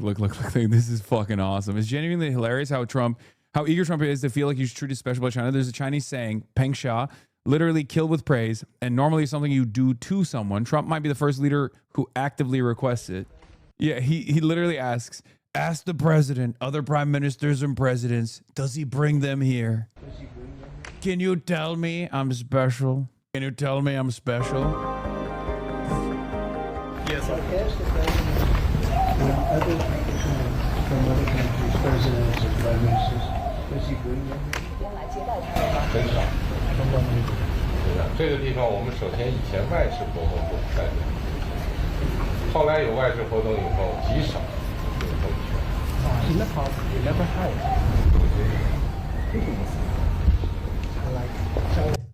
Wow, he loves it. He said, yo, we had Putin in here. Oh, he's like, that's great. Me and Putin kissing. Oh, this was awesome. This was a classic, dude. Just two besties, by the way. He fucking loved Shinzo Abe.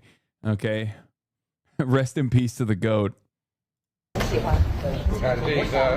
Wow. That's great. I'll touch it. That's great. I love touching. I love grabbing the trees. But the one thing I want to touch is not just your hand, but your heart. She, will you let me touch your heart? Why can't we kiss under the... Why can't we kiss under the 280-year-old tree from the Qianlong era in the Qianlong era from the Qing dynasty? Why can't we kiss under the tree? It's 280 years, but my love for you is stronger than the bonds that this tree has with God's green earth. So they live 150年. It's pretty old. It's getting pretty old for a tree. It's getting pretty old for a tree. It's getting up there. Wow. Oh, he's so fucking stupid. He is the perfect representative for our stupid ass country. I'm sorry. There is perhaps no better representative of American lack of curiosity, American exceptionalism than Donald Trump. Yeah, so also, he's here. obviously, the U.S. delegation got a shit ton of gifts from the Chinese delegation, and they dumped all of it. Before boarding Air Force One to leave Beijing, the entire U.S. delegation dumped every item given to them by the Chinese host, gifts, badges, pins, commemorative items, and trash bins on site. See, I don't do that, okay? They have no respect. Obviously, it's protocol, though. I do understand why you would do that. This is the one time where it's somewhat understandable. Come on, man. Like, of course you're going to do that. The assumption is going to be that there's hearing devices or stuff like that. That's the reason why they do it. But they should have just given it to me instead. I'll take it. Nothing of Chinese origin got on the plane. The delegation had already left personal devices at home and used clean burner phones throughout the trip. On its wheels down, and Donald Trump has landed for a meeting most important. On trade, on technology, on the war in Iran, avoiding a war over Taiwan. There is much to discuss with Xi Jinping. Trump, he traveled with U.S. business in tow, a Team America of superstar CEOs. On social media, he said he'd be asking his Chinese host to open up his country so they could work their magic. It's an olive branch from a president who waved a big stick on China. China. China. China. China is on the march. Having a little squabble with China because we've been treated very unfairly. China needs us. Xi Jinping doesn't need to worry about the next news cycle. He will play the long and strategic game. Both might want a more stable relationship, but real trust in the context of the systems that divide them, well, that might never be possible. Side by side, superpowers together again for a meeting super important. Behind the US political lineup were the tech bros that Donald Trump brought on tour. Elon Musk on video duty. For Donald Trump, the treatment was VIP from the man he styles a BFF. You're a great leader. I say it to everybody. You're a great leader. Sometimes people don't like me saying it, but I say it anyway because it's true. I always say the truth. But it's an honor to be with you. It's an honor to be your friend. Look, they didn't hold back on sort of the pomp, the ceremony, and look, I'm sure you and everyone else noticed just the attention to detail. Even the music was timed perfectly with the steps between the car and the handshakes. You know, and then they came round and they inspected the soldiers, but we said, didn't we, that Trump was maybe walking a bit too quickly. That's right. I was interested in the location, actually, Tiananmen Square in 1989.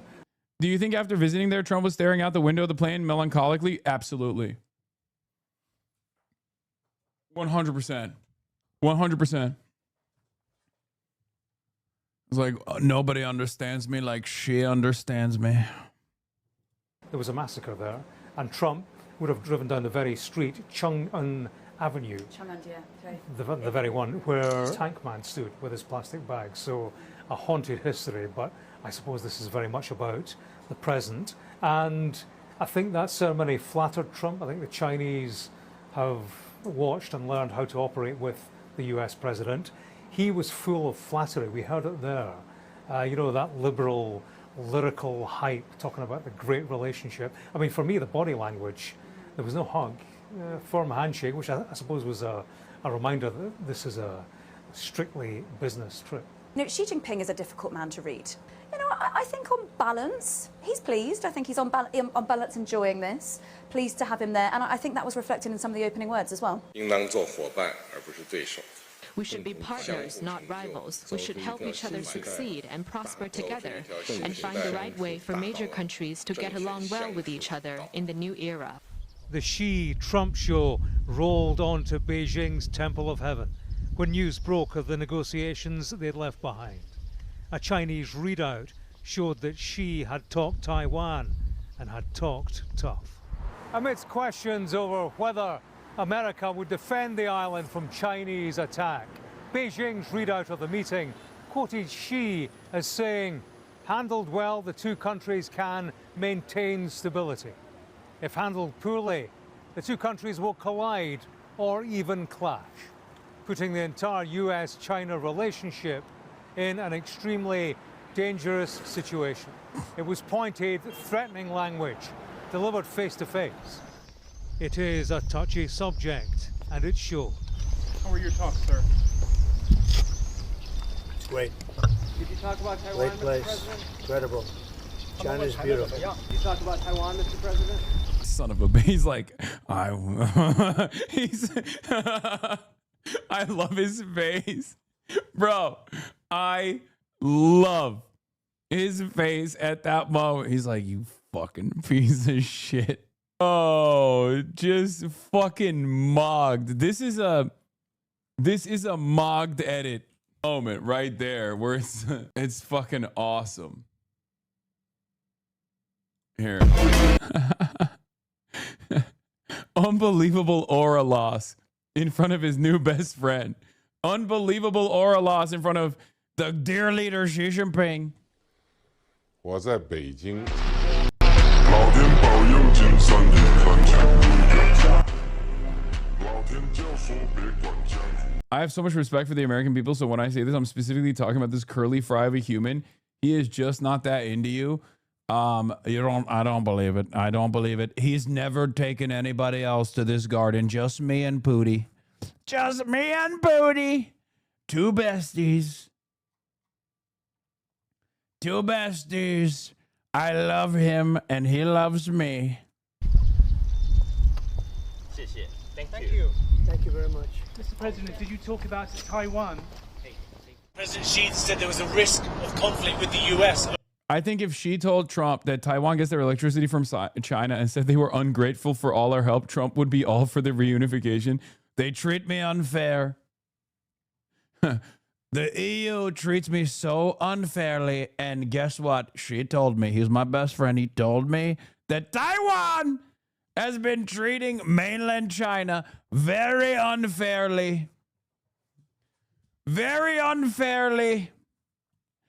We're going to put an end to that. Over Taiwan. No, I don't think so. I think we're going to be, I think we'll be fine. He doesn't want to see a war. What about the arms sales to Taiwan? I'll make a determination over the next fairly short period. You're not necessarily going to go ahead. It was your proposal. I'm going to make a determination. I'm going to see. I have to speak to the person that right now is, you know who he is, that's running Taiwan. And that is so interesting because that is simultaneously quite careful but also quite loose language. It appears that he is saying that I'm going to need to talk to the president of Taiwan, Lai Ching-te. Now, that's complicated because theoretically, the US doesn't officially recognize Taiwan as an independent state, and any sense that they would be talking leader to leader would absolutely infuriate the Chinese. But he was quite careful not to directly say, I'm going to speak to the president of Taiwan. So look, some real sort of murkiness about whether that all-important arms deal will go through. Please welcome President Xi Jinping and President Donald J. Trump. Talks and tours ended with a state banquet. This region and the world is a special world with the two of us united and together. America has a one China policy. They just don't tell you which China law. No, they do. They do tell you. They tell you it's mainland China. It's not,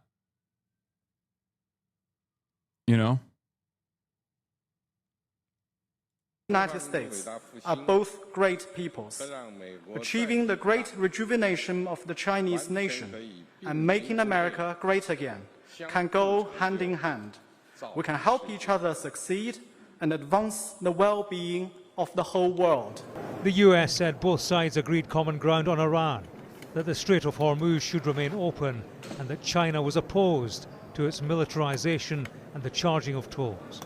It sounds like the support Trump wanted. How far China leans on its friends in Tehran will be the test. On trade, the Americans said they discussed ways to enhance economic cooperation and expand US access to Chinese markets. It's summit speak to signal progress, albeit slow and short on detail. It feels that Donald Trump really stayed on script and on message there. And I think although neither of the leaders really said anything to reflect the vast differences that exist between them and the vast difficulties and the many thorny issues that I'm sure were discussed over the bilateral table, I think it's interesting that both of them chose to focus on what unites them. They chose to focus on the kind of the grand responsibility of managing that relationship. I love that. I'm sorry, but the sunlight is not doing you any favors, my man. Unbelievable. This lighting is making him so much more bald than he actually is. Focus on the kind of the grand responsibility of managing that relationship. I love that. That's great. In the end, for all the images of collaboration, I think both were keen to show the world they were willing to work together. When it came to the difficult geopolitical challenges they face in the Middle East and the Taiwan Strait, there was a real sense that they were talking at each other rather than with each other. So different was the emphasis in the official communications. But in a way, that points to the bigger picture, the context that a two-day summit was never really going to change. These are two rival superpowers. They are on a more equal footing than perhaps they have ever been. They both want to bend the world to their will, and they are both content. Yeah. Trump discourages Taiwan from going independent, says he's not looking to travel 9,500 miles to fight a war. Yeah, no, Democrats should definitely warmonger in this situation. I think that'll be the smart choice. Once again, when Trump moves in the direction of isolationism, and the answer to that from the Democratic Party is, no, we have to do NATO. We have to do liberal interventionism. Okay, NATO Atlanticism. We have to bring it back. It's unbelievably stupid. Okay? Democrats should just literally go, great. Hopefully you can hold strong on this position. It's okay. Democrats concede on unbelievably right-wing framing all the fucking time to Donald Trump. They concede when it comes to the idea that immigrants constitute a national security threat, but they never concede when it comes to something that Trump is saying that is actually fucking good. Okay? It's good. It's smart. U.S. can't afford to deal with housing. Bernie went on Ms. Welch. Oh, sorry. That's the Aura edit. With the only other power that might be able to stop them. For America, at least, that is a new reality. And maybe, just maybe, the power dynamic has shifted. There you go. Wheels up for Air Force One at Beijing International Airport. Donald Trump's two-day trip comes to an end. Whatever, bro. I've been there. To Washington, D.C. It has been a trip most important for the U.S. president, re-engaging with the Chinese. Two superpowers shaping a new relationship. On what terms? That would be the question. The headlines are all about cooperation, partnership in mutual respect. But make no mistake, this is a relationship that's wrapped in suspicion. A couple of years ago, when President Biden met him in San Francisco, he was asked if he thought President Xi was a dictator. Do you think President Xi is a dictator? No, but I think that President Biden was an incompetent president. Oh, he won't say it. He won't say it. Dodged. He said, keep my wife's name out of your mouth. Yeah, he fucking, bro, that's, he literally, oh God, he's such an interesting guy. I fucking hate him so much.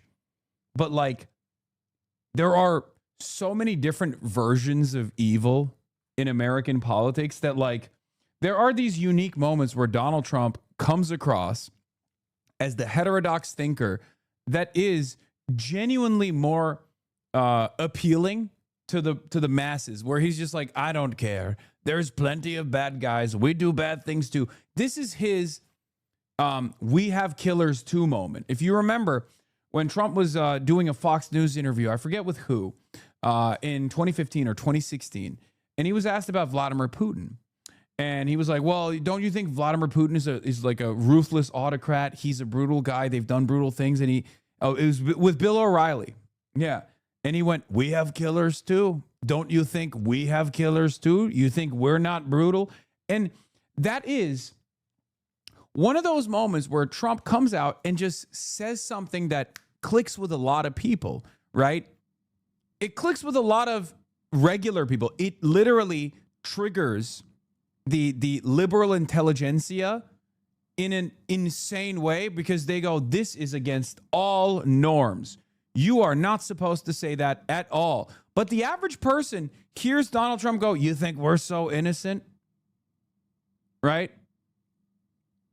You think we're so innocent? And the average person goes, yeah, you know, he's kind of right.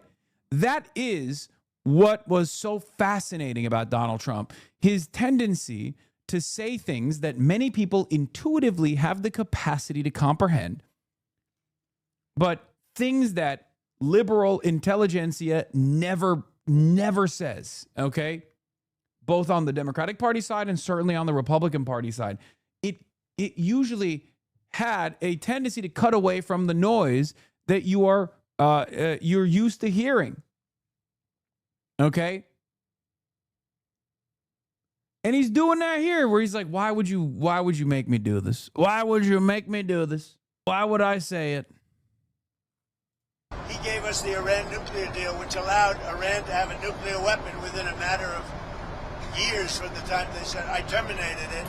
If I didn't terminate that, Iran would have a nuclear weapon, and they would have used it within probably 2 years. And make no mistake, when Trump also has like moments of brutal honesty, he can be very vicious as well. Like when he says, you know, what's the difference? Like he had a moment where he had a really honest moment also in the 2016 primaries where he was like, he was asked, like, would you punish women for getting abortions? And he was like, yeah, I would.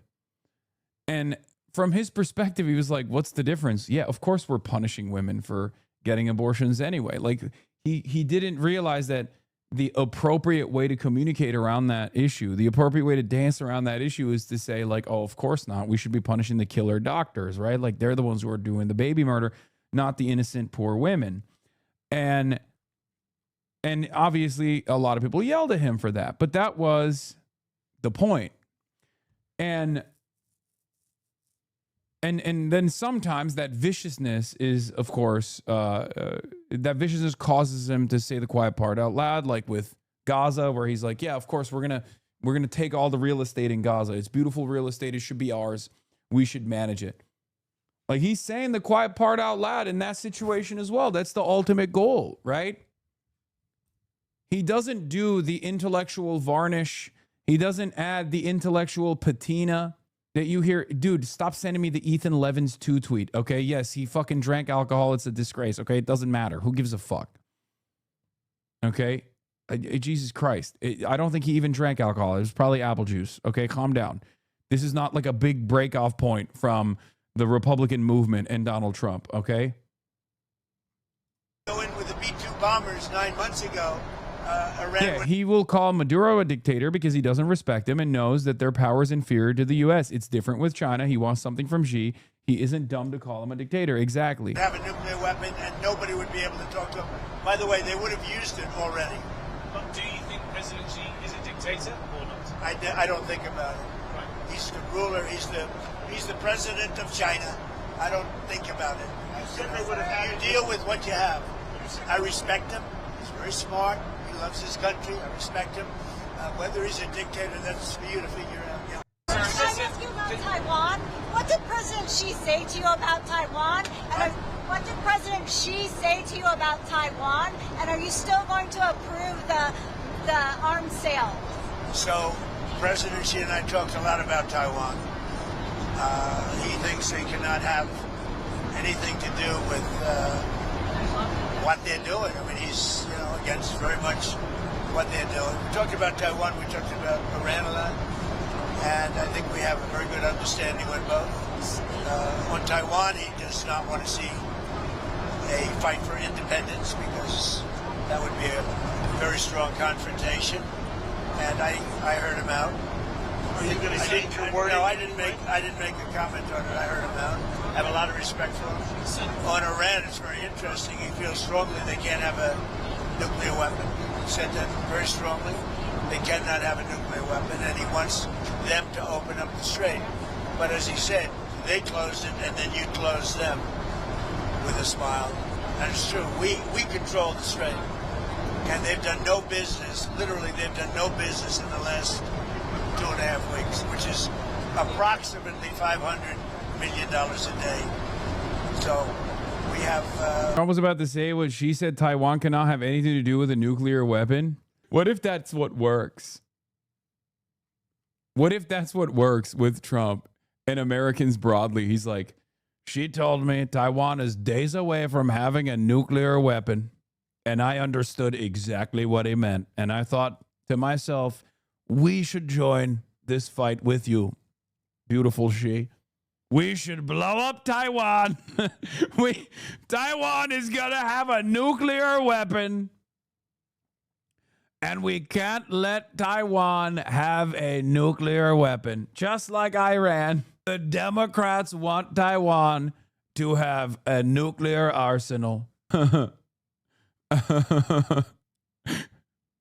We must stop Taiwan.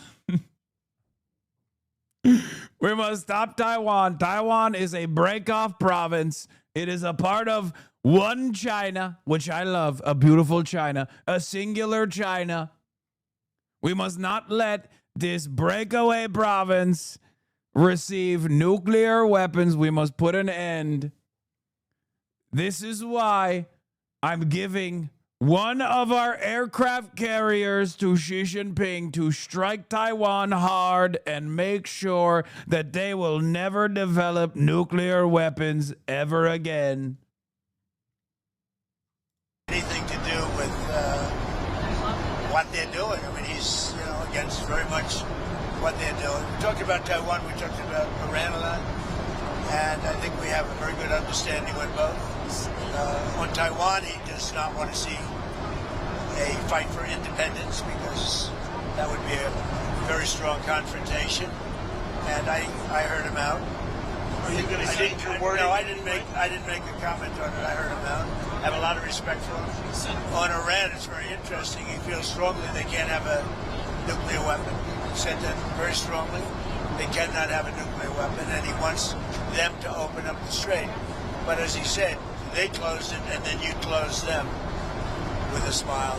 And it's true. We control the strait, and they've done no business. Literally, they've done no business in the last 2.5 weeks, which is approximately $500 million a day. So we have, we're doing very well on all fronts. Consider lifting the sanctions on Chinese oil companies that buy Iranian oil?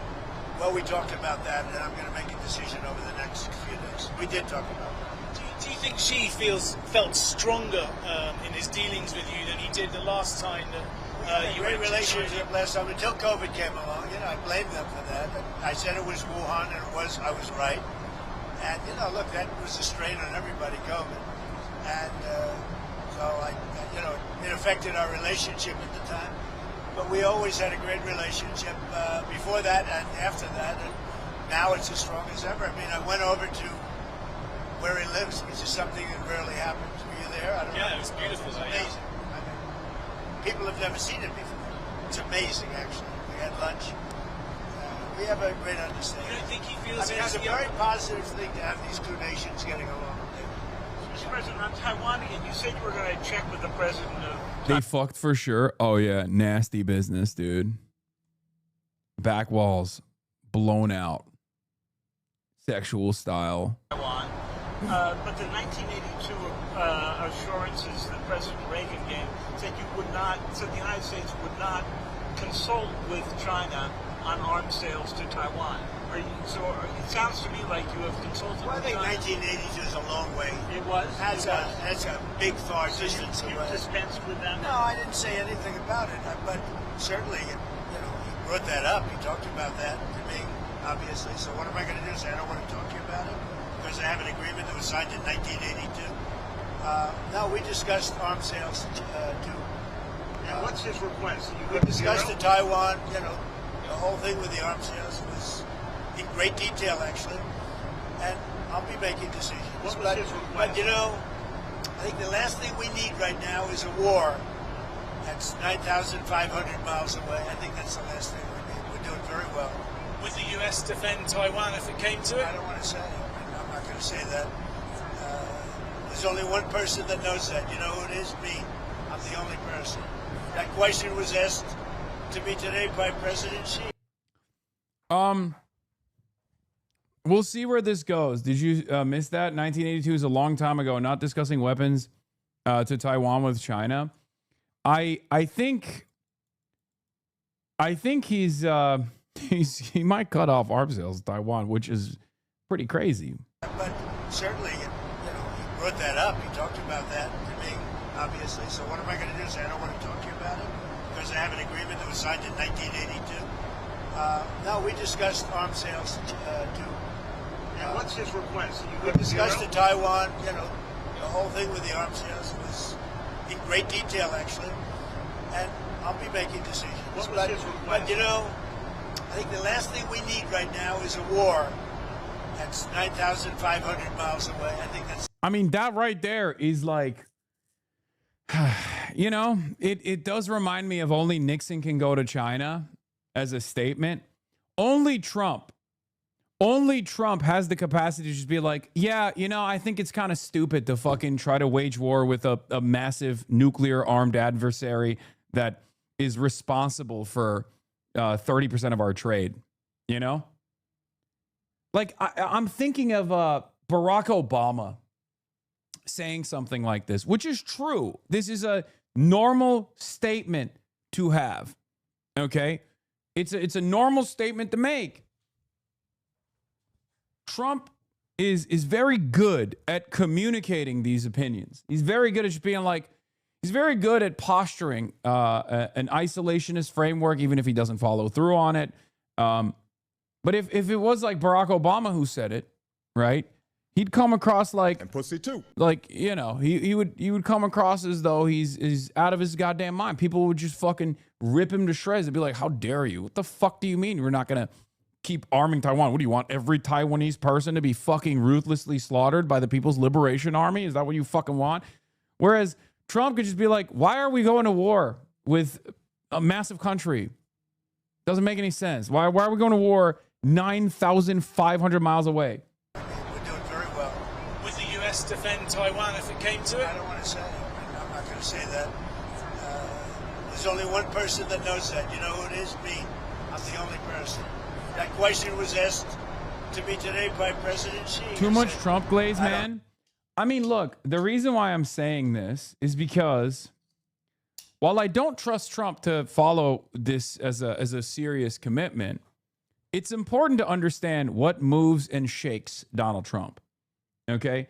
It is incredibly important. It is incredibly important to understand what motivates him. It's incredibly important to understand what the differential factor here is with the reverence that he has for China and why he's saying these sorts of things. Because Trump will always hit certain lines that liberals hit in perpetuity when it comes to foreign policy. You know, Israel is a very valuable ally. We have to do whatever we can to defend Israel's interests. We're going to wage war with Iran at the behest of Israel. These are things that he has openly fucking said. And it's important to understand like what motivates him in those moments and why he's treating Xi differently. Hassan can't stop laughing seeing a Chuan behave so well in China. He's been wild for 10 years and finally acts presidential in China. Don't you get it? When the environment is safe, there's no madness because there's no need for random movements to dodge bullets. You can be the top clown among clowns, but you can't be the clown among top players. The intricate and solemn ceremony itself is a massive behavioral constraint. In the early Han Dynasty, the lords of Pei County were shouting and making noise in the court without restraint, even drawing swords and striking pillars. But after Shushun Tong established court etiquette, all officials became reverent and awestruck. Liu Bang said, "Only today do I realize the dignity of an emperor. China has refined the system for rights for 3,000 to 4,000 years. Handling politicians from emerging nations is effortless." You mean there's something dirty in the White House? Has a ghost stolen his soul? It's time to invite an expert. Traditional Chinese medicine is still potent. Donald Trump to Eastern great power, respect. Donald Trump to other countries, y'all got no cards to play. Donald Trump is in the business of recognizing America's capabilities to a certain degree, even though he obviously can still be motivated by foreign countries like Israel, right? But he's in the business of like maintaining American dominance, maintaining American hegemony to the best of his ability. And I think he realizes that this is just not fucking working, you know? Talk about that. He asked you today. He asked you if you would send troops, if you would defend. He asked me if I defend them. I said, I don't talk about that. You told him that? I don't talk Did you talk to him about the cyber attacks that he's done in the United States or the MSS has done? I did, and he talked about attacks that we did in China. You know, what they do, we do too. It's like... Yeah. He's like, yeah, we do it too. They do it to us. We do it to them.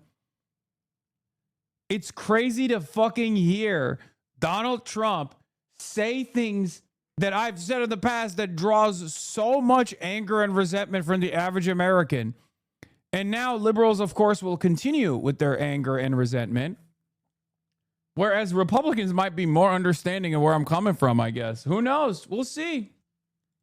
The spying, they're talking about, the spying. I said, well, the spying, we do it too. The infrastructure. Look, no, I'm talking about spying. The question was asked to me yesterday, I guess, what about the fact that China's spying in the United States? I said, well, it's one of those things because we spy like hell on them too. So, what about the fact that China is putting in the U.S. infrastructure code that they could use if you ever decided to come to the Well, you don't know that. I mean, I'd like to see it, but it's very possible. I mean, this is also very correct. Trump will inevitably flip on everything he said during this trip as soon as China hawks get his ear, possibly the most malleable guy ever. I mean, I don't know. The reason why I say I don't know about that is because Xi does have him digmatized a little bit. You're right, chatter. There are certain places, there are certain moments where he'll put his foot down. Like he does this with Vladimir Putin too. So who knows? He's susceptible to flattery, yes. But you know what he's also, he also respects? Power. And it is very obvious that a guy who has postured against China in ways that are far more consequential, far worse than like the average China hawk. It's not just the peer-to-peer relationship that he has with Xi Jinping. I think it's a recognition of China's strength that Donald Trump is in terms with. Like, I mean, he's coming to terms with. Sorry, I can't even talk. And this is part of the reason why I think he might be more resistant to people that try to agitate against China. But who knows? We'll see. That they do, and we're doing things to them. I told them we do a lot of stuff to you that you don't know about, and you're doing things to us that we probably do know about. But we do plenty. It's a double-edged sword. So again, on President Xi, Mr. President, did President Xi make any firm commitment to put pressure on the Iranians to reopen the Strait of Hormuz? I'm not asking for any favors, because when you ask for favors, you have to do favors in return. We don't need favors. We've wiped out their armed forces, essentially. We may have to do a little cleanup work because we had a little month. Why the fuck does Trump have this capacity for self-criticism when it comes to things like Russia or China, but not for Iran? Because he thought, well, two reasons. One, Israel. He is unbelievably pro-Israel, right? Money, compromise, I don't know. Boomer philo-Semitism, that could be part of it. You know, he might think like, you know, Jews have incredible espionage powers, magic money powers, right? That sort of thing that he might believe. But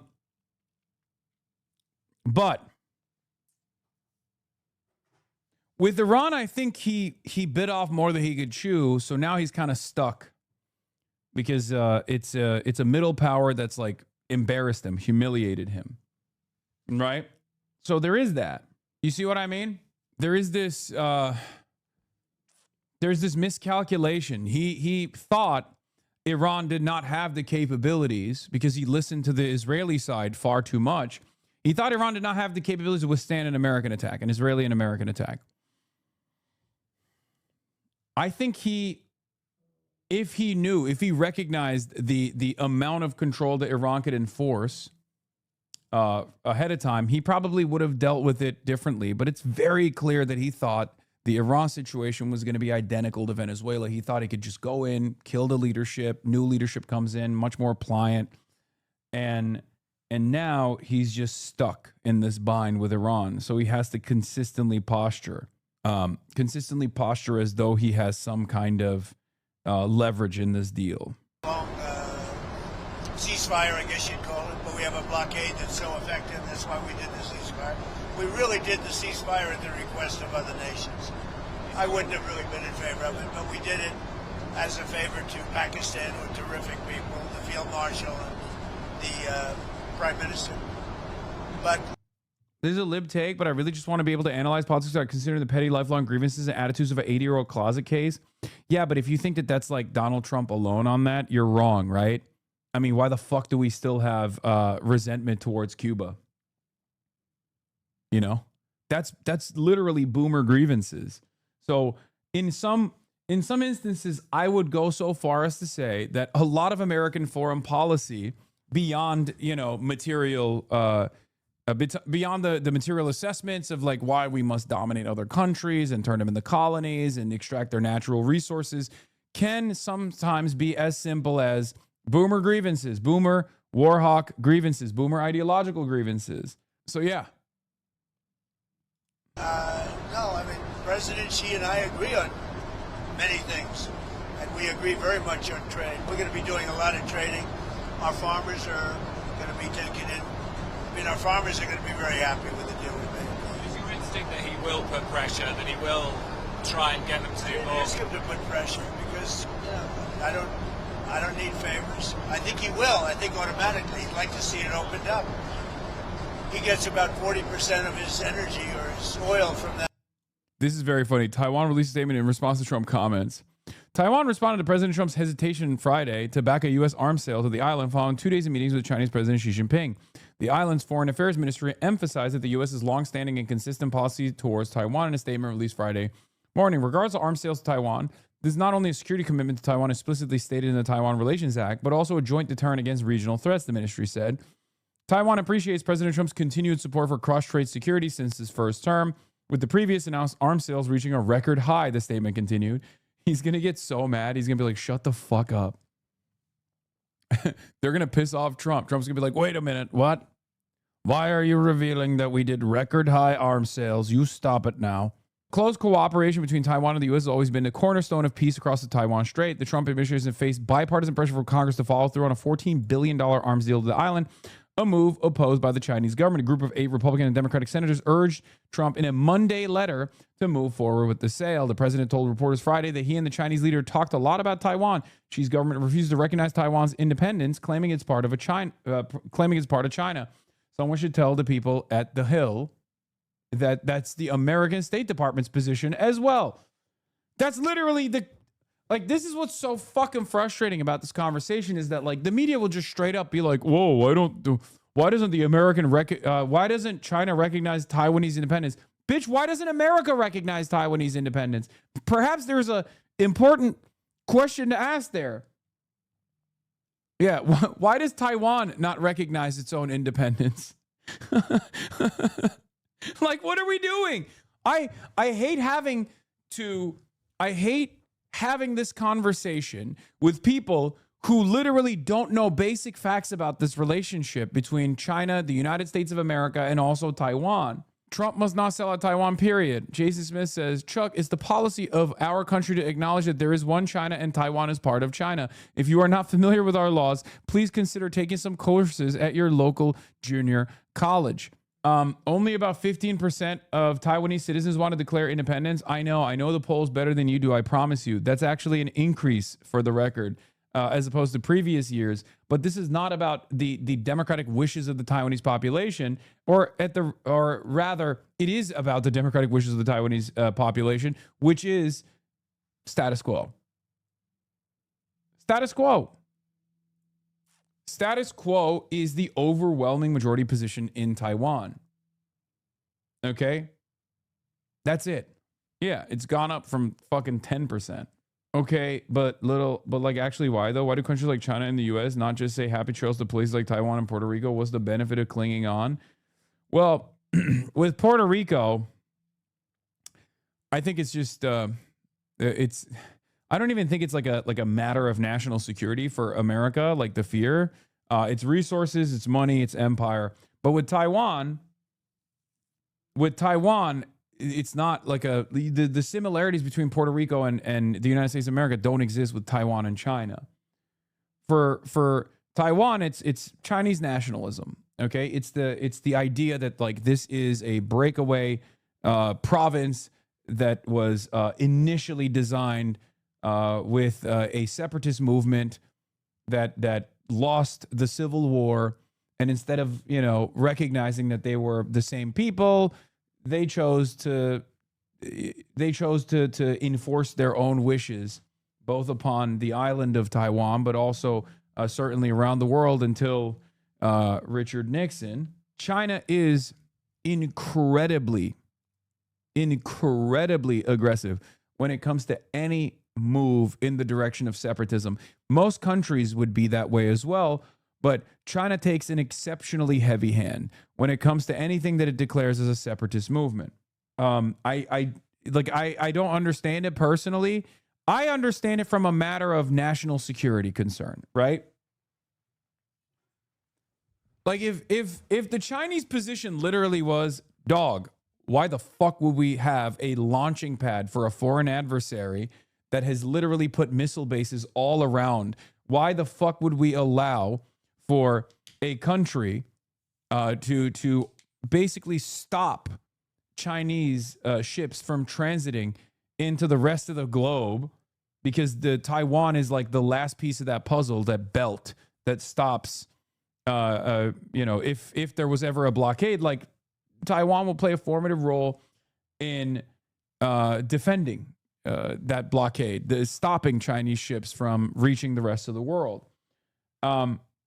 If the Chinese position on this was, we value the TSMC, we value the industrial output of Taiwan, we also value our national security concerns, and Taiwan obviously is a major problem from that regard, from that perspective, I'd be like, that's an understandable position. But the Chinese position is not just those things. Okay, the Chinese government's position, as a matter of fact, is different than those realpolitik concepts that I'm describing here. The Chinese government's position is, those are Chinese people that live there. We are united as one China. This is a remnant of the century of humiliation that we've overcome in every aspect. This is the final piece of the puzzle. We will not allow it to remain a break-off province. That's it. Yeah, it goes a bit further than just the geopolitical calculations, in my opinion. If it was, China could propose a Russian-style demand on Taiwan, which is a non-aligned neutral state. But it does go further than that. They see Taiwan as being separate as the last remnant of humiliation by other countries. Yeah, I think so too. Like, it makes more sense for them to literally say, what the fuck are you talking about? This is an island that's like 100 miles off our coastline. Why would we allow it to become a military base? No country would allow that to happen. This is a massive national security concern. If they said that, that literally makes more sense. Like, liberals would probably be a little bit more understanding from that realpolitik perspective. They don't say that at all. They're like, nope, those are Chinese motherfuckers. Those are our people. Those are our people. We will unite with them. It doesn't matter. And that actually kind of makes sense when you factor in the notion that China has not engaged Taiwan militarily when there have been plenty of moments to do so. There have been plenty of opportune moments to do so when America's hands were busy. Right now is a moment for China to engage Taiwan militarily. This is every single day that goes on. Every single fucking day that goes on. China could have just invaded Taiwan militarily after Russia invaded Ukraine. And then they would have had tremendous. They would have had an opportunity to do so if this was in the cards, if this was their goal.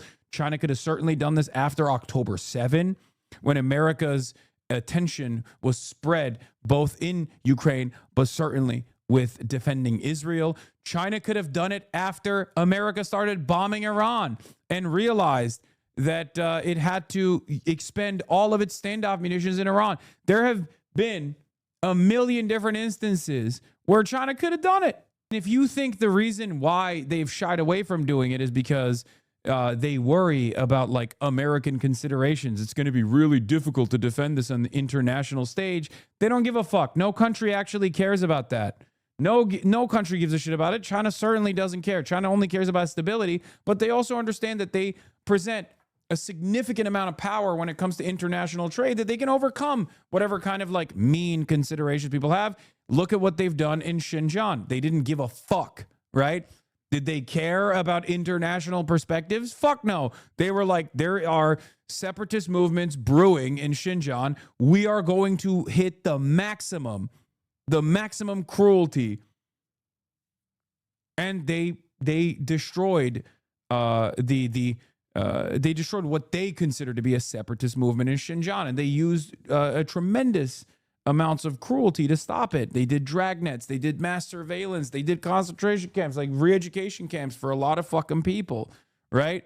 So guess what? They clearly don't give a fuck about Western perspectives when it comes to dealing with what they consider is a threat to one unified China, right? And to be fair, it's not maximum cruelty in comparison to Israel, obviously, or whatever America does. I'm just saying it's maximum cruelty from my perspective. It's like very cruel. And at what China did in Xinjiang, and I think totally unethical.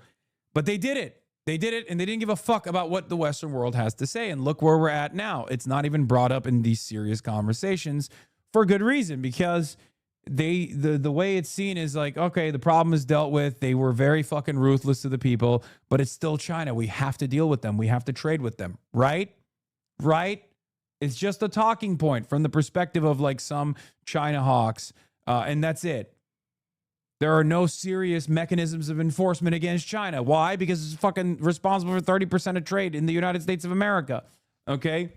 So the idea that like hypocrisy is a tool that countries care about or use when they deal with the rest of the world is bullshit. Hassan is paid by China. Yeah, China pays me to say what China has done in Xinjiang is unacceptable. That's what they're paying for in terms of propaganda, right? That's what they're paying for, you think? That was a joke. Okay.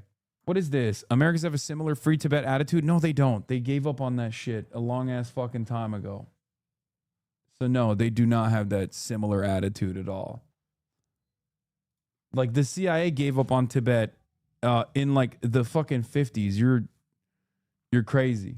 There was a brief moment in the 90s, but it's not, Anyway, getting back to the issue at hand. The reason why I brought up Xinjiang and the actions that China took in Xinjiang is to show you that they actually are, very they're very cold with their calculations. When they think something is a necessity, when they want to deal with the separatist movement from their perspective, they will take initiatives that the Western world will understandably criticize, but they don't give a fuck. However, with Taiwan, they haven't done that. Why have they not done that in Taiwan? Why haven't they militarily invaded Taiwan? Well, the consideration here is not because the Western world will get really scared and really upset. Or the reason why they haven't invaded Taiwan is because they're genuinely terrified that they can't take over Taiwan militarily. The reason why they haven't done so in Taiwan is because they think there is a pathway towards peaceful reunification. Okay? That's it. The Chinese perspective on this is we will reunify Taiwan. We will ease the tensions across the strait, but we will inevitably reunify with Taiwan. We can wait it out. Okay? That's it. And a major role here is the understanding. A major role that's playing here is the understanding that the people of Taiwan are Chinese. They're Han Chinese. We're one people, and we will inevitably be united. I mean, China only recently gained the ability to do so. The longer they wait, the better chance they have, and there's a chance of peaceful reunification. Yeah. Especially since Taiwan valuably dramatically decreasing with TSMC going obsolete. Yeah. I mean, it's not going obsolete right now, but I promise you it's beyond microchips. I promise you. From the strait, we get none. We don't need it. Mr. President, on Truth Social, you said that President Xi had made a reference to the decline of the U.S. We didn't hear him say... China is reducing its reliance on Taiwan in anticipation of potential conflict in the future, just like the U.S. is. But Taiwan is also still too valuable to trade to disrupt. It's just heading in that direction. What was it, first of all, that he said that prompted you to do this? What is this? Is there any credence to the comparison between Israel, Palestine, and China and Taiwan? This is truly an honest question as a pro-Palestine advocate. No. The comparison that Mao made was that Israel is America's colonial vestige for the Arabs, and Taiwan is America's Israel against, the Far East, against China. That's a comparison you can fucking make. But beyond that, like Israel's ambitions, or Israel's ownership over the land known as Israel there's no real historic time and place that you can point to. And also, China currently doesn't militarily occupy Taiwan anyway.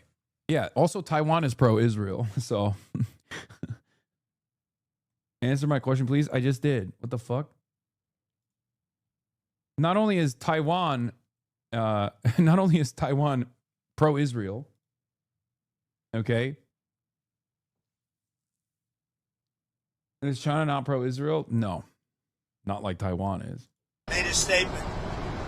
It might not have Like, Taiwan is pro-APAC, dude. been from him, it was somebody, but they talked about the decline. But he said today, and he said it very publicly, he said the U.S. was declining for the last 4 years.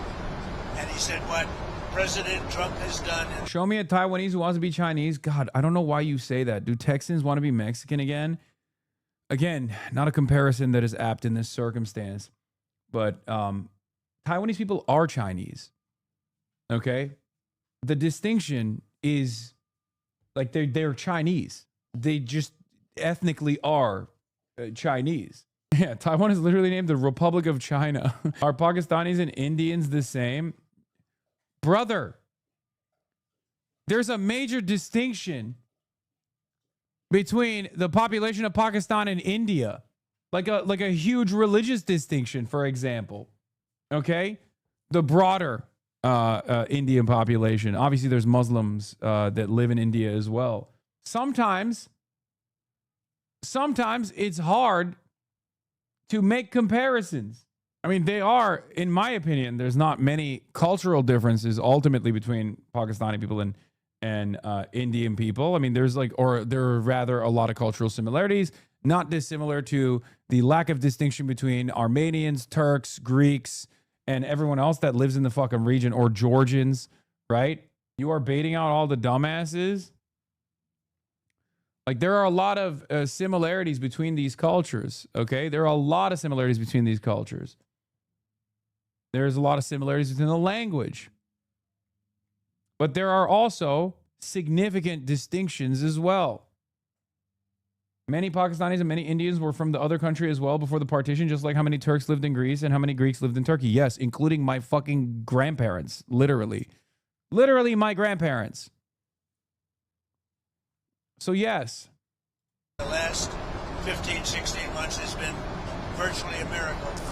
He said we have the hottest country anywhere in the world. She said we have the hottest country. I believed him. Declining country. He would never lie to me. Under Joe Biden, he said we had a seriously declining country, which we did, with people pouring in from all over the world, from prisons and everything else. He said what President Trump has done has been a virtual miracle. It's the hottest country anywhere in the world, and it is, yeah. President, thank you so much for sitting down. Your first interview, we appreciate it. Wow. They rolled out the red carpet. I have video of when Barack Hussein Obama came to China. There wasn't as much pageantry. Yeah. From your perspective, that welcome, how did you interpret that? Well, we have a relationship, he and I, and we've been working together a long time. We've gotten along well. When I first came here, China was really taking advantage of the United States. He understands that. And now we do great with China, and we have a very good relationship. We have a friendship, really. He's a tremendous leader. He's been here a long time, very powerful, very strong. There's no doubt about it. And we just have a good relationship. I did actually see other people arrive here that not treated so well, but we were treated very well. So that was meaningful for you? Well, I mean, if I got out of a plane and nobody was there to greet me, I would say that wouldn't be so cool, because it's really respect for our country. Our country is respected. Look, we're the hottest country right now anywhere in the world. But he and I know each other well, I think beyond maybe that. But we certainly got a very nice greeting, and today was beautiful. Mr. President, if there was any meeting that I think I would want to be a part of, I would love to have been in that meeting. Rather than me start with a bunch of questions about this and that, and I do have specific questions, in your own words, how did this meeting go? Because I knew you were there a long time. It was a long meeting. It started off interestingly because they're very organized people. And as you know, we have about 30 of the biggest business leaders in the world. I cleared my throat for him, and he received my throat with grace. Yeah, one of the funniest parts about this was a statement that Xi Jinping made. A statement that in the room, Trump did not understand, but got very frustrated by after someone explained it to him. Okay? The part that was about America's decline as an empire. Lauren Ipsum, only, wait, what? 26.9% support maintaining the status quo? That's literally wrong. I don't know what poll you're talking about, but this is an absolute misread of the poll. I think you're being fucking disingenuous. It's 60+%. It's like 69% wants to maintain status quo. Hold on. You got boomed because you sent the link without subscribing. Okay. Yeah, you're fucking wrong. Nice. Yes. And you're absolutely wrong. This is a if you're actually hitting if this is an, you know, honest read of a real poll that you saw, then it's probably a totally fucking random poll that, yeah, Americans and Taiwanese favor the status quo. Majorities of Taiwanese and Americans support the status quo. A majority of Taiwanese, 60%, say Taiwan should maintain the status quo either permanently or for the time being while deciding on independence and unification based on future circumstances, 26%. 27% prefer independence either as soon as possible at 5% or in the future while maintaining status quo for now, 22%. Finally, 7% of Taiwanese prefer to seek unification either as soon as possible at 1% or in the future while maintaining the status quo for now at 6%. Okay? So while at the end of that bargain, there are more Taiwanese people that want independence, the overwhelming majority say at 60% that they want to maintain the status quo. I don't know why people still fucking hit ridiculous lines. What is this? I think chatter saw this. Taiwanese preferences of a political future. Yeah, I don't know where this I don't know what this poll is. But it seems to me like an outlier.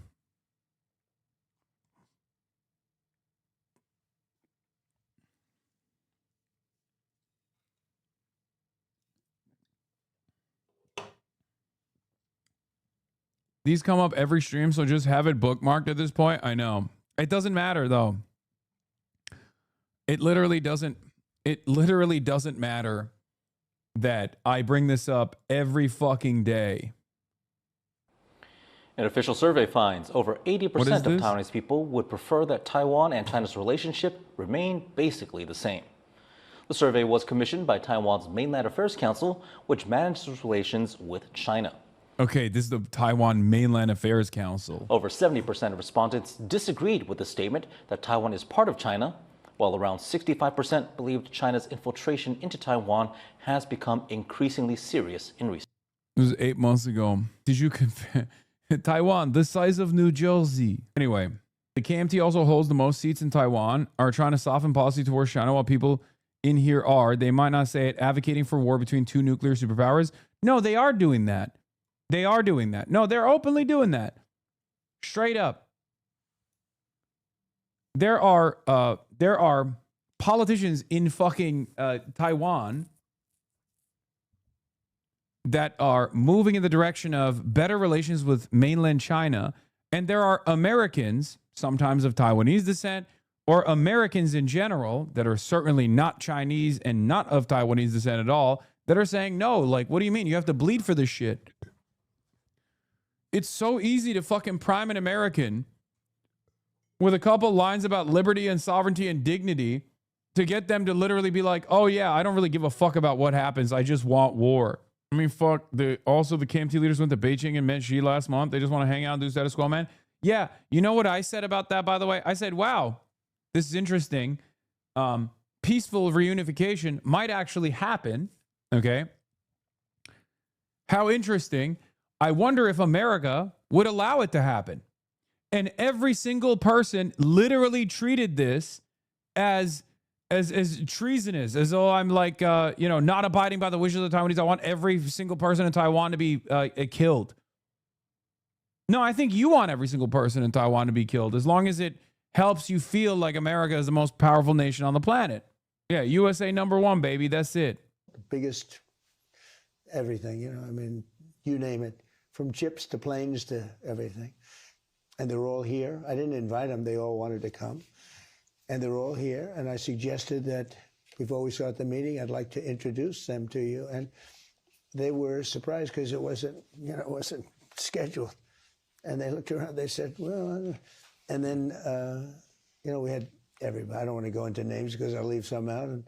But there were a lot of guys. Tim Cook, Elon a lot of people. Musk. Yeah, we had everybody. The head of NVIDIA was Jensen. here. We had just everybody. And men and women, all great businessmen, the best. And they said, okay. And they each spoke a little bit and introduced themselves. And it's interesting because they do business in China. Most of them do business here, but probably like to do more. And I'd like to see them do more. That would be good for trade and trade balance. And they were fantastic. I'll tell you, they really had a good time. Once the Chinese leadership, because it was President Xi and many other leaders, once they got used to the fact that we're a little off schedule here and we're talking about a subject that wasn't even thought about, but they were outside. I said, I think we can get them in 5 minutes because they were literally, a few minutes away from the room where we were in the Great Hall. We were in the Great Hall. And they came in and they did fantastically well. It was really good. I think it was, he actually said, that was very good. That was a good idea. But it was very different from what the schedule had. And then we went on and we talked about a lot of different subjects, and I think it was all good. Let me ask you this. You always say that you have a very good relationship with President Xi, and you say the same thing about Vladimir Putin. Yeah. You're America first. Yeah. You seem to always understand he's going to be China first. Yeah, totally. And so... He's China first. He wants to make good deals. But having a good relationship is a good thing, not a bad thing. I explain to people, it's great when you have good relationships with very powerful countries, and powerful economically as well as... We have the most... I built, in my first term, the greatest military in the world. We have the greatest military in the world. We proved that with Venezuela. We proved it with Iran. Iran's wiped out militarily. It's just a question of time. And, we gave them a break by stopping a little while. We have a blockade. They have no boats are going in. No boats are even thinking about it. We talked about it today. It's very interesting. But they're impressed. We have a great military. We have the greatest military we've ever had, but we have the greatest military anywhere in the world. I built it in the first term. A little was given away by Biden to Afghanistan. And as much as it was a lot, but it's a very little. Obliterated. What we have. We have a country that is respected. Our country 2 years ago, if Biden came here, I don't even think he would get a meeting with President Xi. I don't think they'd even meet with him. I don't know if he'd be able to focus long enough in the meeting. You know what? He wouldn't come here. But assuming he came, I don't know that he'd even have a meeting. It's amazing. Actually, a lot of people, I noticed even with the business leaders, they're the biggest businessmen in the world, and women, a couple of women. And most of them, almost all of them, but most of them never met President Xi. This was the first time they've met him. So they found it exciting. They all performed very well. They all spoke. And I said, it's a little different position for them because they're hot stuff back in our country, but here they are. They're standing in front of this, massive country, the leadership. But they really performed well, I thought. You have, in the past, described President Xi to me as very tough, all business. Yeah. You're not describing the type of business that he normally used to do. Do you think that your relationship has evolved to the point where, he can go along with your spontaneity? I think he's a warm person, actually, but he's all business. He's, there's no games, there's no talking about how nice the weather is. Oh, let's look at the stars, let's look at the sun. No, he's all business, and I like that. I mean, that's a good thing. No games. I say it about him, and I could say it about some, not as complimentary, frankly, for the most part. But I say about him that if you went to Hollywood and you looked for a leader of China to play a role in a movie, central casting. He's central casting. You couldn't find a guy like him. Even his physical features. He's tall, very tall, and especially for this country because they tend to be a little bit shorter. You look at the military. I mean, the military today was incredible. That military marching was incredible. But no, if you went to Hollywood, you're not going to find a guy to play the role. He's good. And he's I'm going to be honest, dude.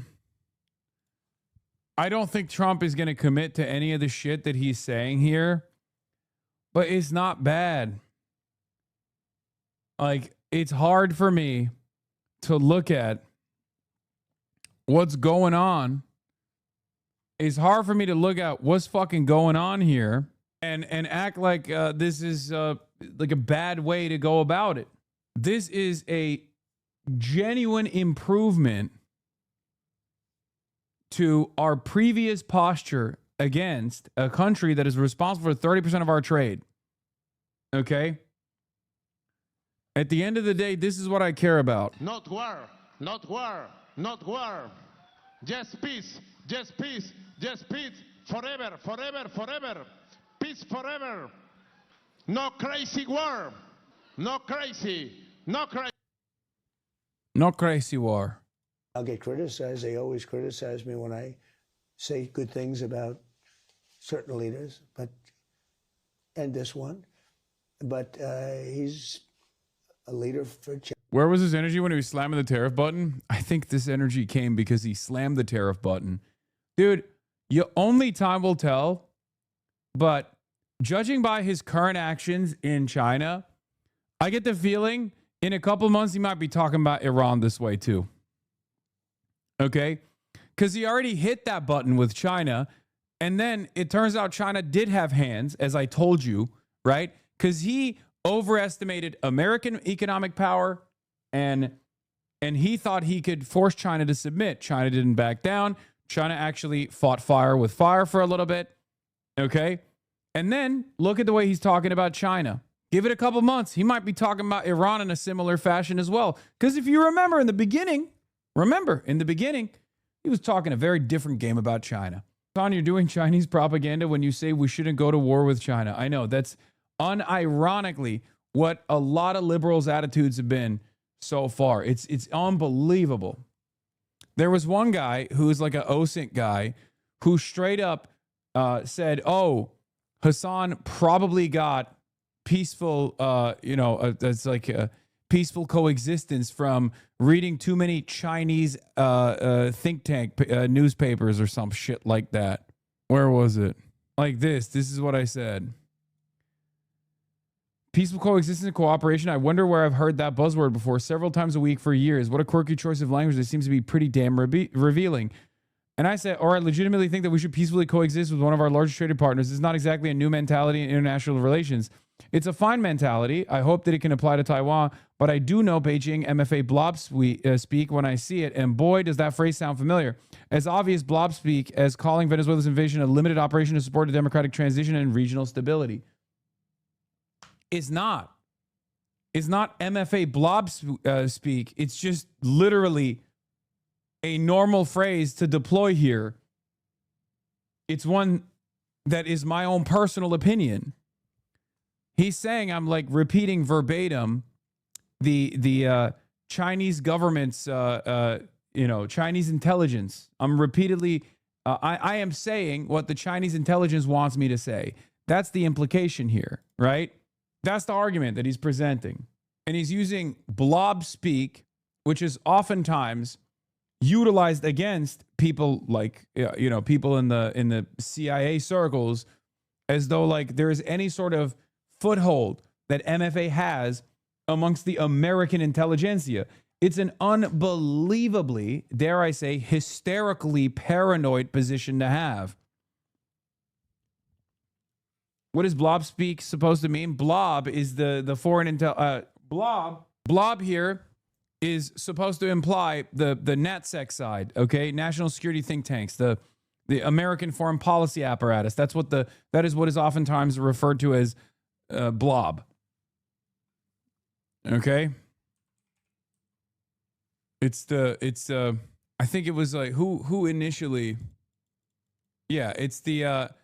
In Washington, D.C., here's the AI overview for you. The blob is a derogatory, affectionate nickname for the bipartisan elite foreign policy establishment. It refers to the entrenched network of government officials, diplomats, military experts, think tank scholars, and lobbyists who dominate U.S.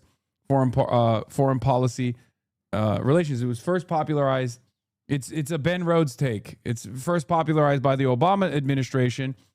It is a term to describe the groupthink within Beltway that favors military intervention. And it's ironic that that guy is deploying it towards me, saying this is blob speak for MFA-backed lobbying groups, when in fact, it's me cutting away from the blob, which is the uniparty attitude towards China, which is saber rattling, increased saber rattling, and claiming that it's me getting Chinese Ministry of Foreign Affairs, MFA, Ministry of Foreign Affairs for China. MFA, Ministry, God damn. No, it's not multi-factor authentication, and it's not fucking Master of Fine Arts. Ministry of Foreign Affairs for China. Chinese Ministry of Foreign Affairs. I know. He's led almost 1.5 billion. Sometimes I want to quit altogether. God damn. I can't tell if Chad's trying to be fucking funny or they're just like genuinely that stupid. Holy fuck.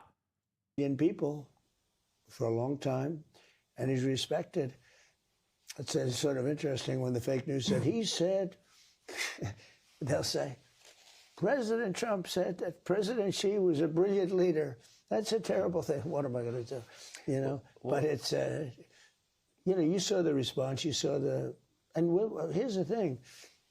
Those business people are here to make deals and to bring back jobs. They're bringing back massive numbers. China's going to invest hundreds of billions of dollars with those people that were in that room today. That's why they came. That's why they came. It was really an honor. We had just about every major business leader in there. Yeah, I mean, the list was impressive. There's no doubt about it. So maybe to give people some insight into how you act in these situations. You're representing our country. You're the president of our country. And we get to watch you on a regular basis, something that the media did not get a lot of access to when Joe Biden was president. But we watch you. He never did it.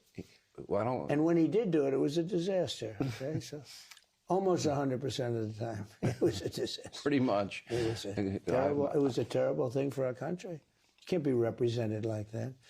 Our country was laughed at. 2 years ago, our country was laughed at. We felt like a stupid country. We were scorned. We were mocked. We were taken advantage of in trade and every other way.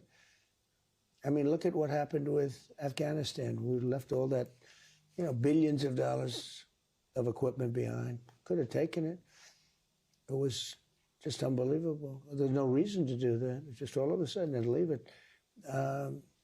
No, we were a country with the highest inflation in history. When they talk about high prices, I inherited the high prices. I'm getting them down. I've got them down incredibly. In fact, if I didn't make the little excursion to the country of Iran, I had to do it. We just hit the highest stock market ever, which, by the way, now we're now higher than we were before the war started.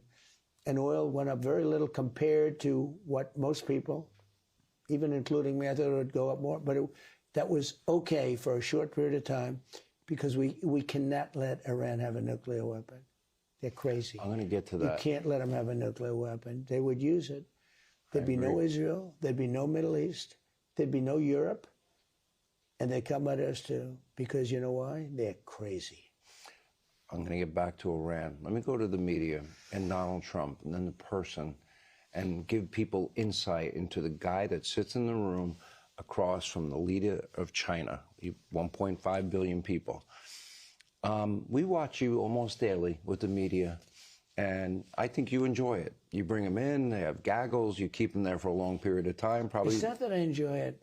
You don't enjoy it? No. You seem like you do. Well, every question's a kill. They're always going for the kill. Every question, you see these people with a hatred. I said, you have such hatred when you ask the question. Why?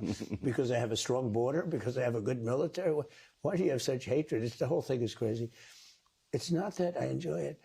It's that I can get the word out because I don't get the word out. I mean, look, Fox is great, and, we have some that are good. But overall, if you read the New York Times, you actually think we're losing or not doing well in Iran.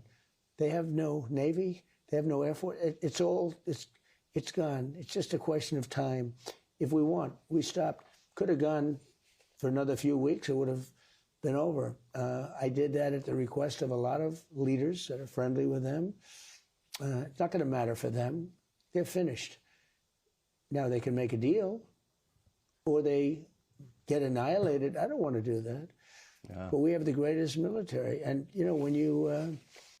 I'm going to make another comparison between the tariffs faucet that he opened up on Liberation Day and the way that he was communicating about China when he started the Liberation Day shit versus how he talks about China now. Think about that. While the Liberation Day kickoff was taking place, he kept saying over and over again, "Pah, China's got nothing. We're destroying them. We're destroying their economy. It's over. I don't want to destroy their economy, but I will." Right? That was only a year ago. A lot changed in that year. A lot changed that year when China didn't back away. Right? Trump is like an animal. Sometimes you just have to literally be louder and stronger than the animal to help the animal understand who's the big dog in the room. When Liberation Day failed and he backed away from the maximum tariffs, no, Trump is not an animal. No, he behaves like a fucking animal. These guys all do. So does Israel, for the record. Don't insult animals. No, I'm just saying, like, they have a might makes right, law of the jungle view of the world. It's very clear. When China turned around and said place to Donald Trump on the tariff shit, look at the way he's behaving now. Look at the way he talks about China now. Let's be fucking real. Iran is doing the same thing right now. So I genuinely think, regardless of the Israel part of this equation, which is not insignificant, I think that Donald Trump's attitude on Iran and the way he communicates on Iran will shift a lot. They placated the American president with an old tree. It's very important. When you do news conferences, you're getting the word out that you're not going to read in the New York Times. I mean, I read these things. I see some of your other networks. The way they cover, they will take a massive military victory and make it like we should have done it faster. The one thing they couldn't complain about was Venezuela because it was over in one day. So we're comparing it to... So here's my question. You know, as an example, Vietnam lasted for 19 years, right? It did. I think Iraq was 10 years. Thousands and thousands of people killed there. Many, many thousands in Vietnam. And we have, sadly, we've lost, in 2 wars, we've lost 13 people. 13. That's 13 people too many. But we've lost 13 as opposed to 75,000, as opposed to 50,000, as opposed to numbers that are staggering. Think of it. We're 19 years in Vietnam. Every war, we're 4 years, 8 years, 9 years. Iraq was 10 years. We're on all these wars. I've never, like a couple of months, and the Navy's gone. They have 159 ships. Every single one of them is now happily floating or not floating on the bottom of the sea. No, every one. They have no Air Force. They had a nice Air Force. They don't anymore. They have no Air Force. They have no anti-aircraft. Now, they probably have. I mean, we know everything they've done. They built it up a little bit. We'll take it out in one day. It'll all be gone. I hope they're watching because all of their anti-stuff, anything they put up, we know exactly what they put up. You know, they had a little respite. And so they're trying to get a few things together. They have taken some missiles from underground. We know exactly what they're doing. It'll all be gone in one day. Everything they've done for the last 4 weeks will be gone in one day. But when you read some of these horrible papers, if you watch CNN as an example, or that other one, they used to go to MSDNC, now it's MS Now. And they got rid of it because it was such an embarrassment. It gets no ratings. CNN is... Dumbocrats is bad. He's lost his fastball. I'll say it. It pains me to recognize this, but it's kind of like watching LeBron in the playoffs. You know what I mean? Every now and then there's a turnover and you're like, I've never seen that. I've never seen that from my GOAT. Just been destroyed. You were pretty funny the other day. You were in the Oval Office and you go, I think whatever I want to do, I'm going to say the opposite. Then I'll get what I want. It took me a while, But by the way, there's probably some. No, I'm going to announce what I don't want. I'll be able to get it. They'll immediately, I'll say, we will not build a wall. We will not because I built over 1,000 miles of wall. People don't even talk about it. We have the safest southern border in the history of our country. We have the safest border in the world other than North Korea. I tell you, North Korea has a pretty safe border too. They've got 5 fences that are fully electrocuted. You were at that border. I saw it. There's never been anyone. There was one person that got through, but he ended up dying about 10 feet as he got through. All right, thanks for watching. Check out my new podcast. Yeah, I'd check out your new podcast by being on it, Sean.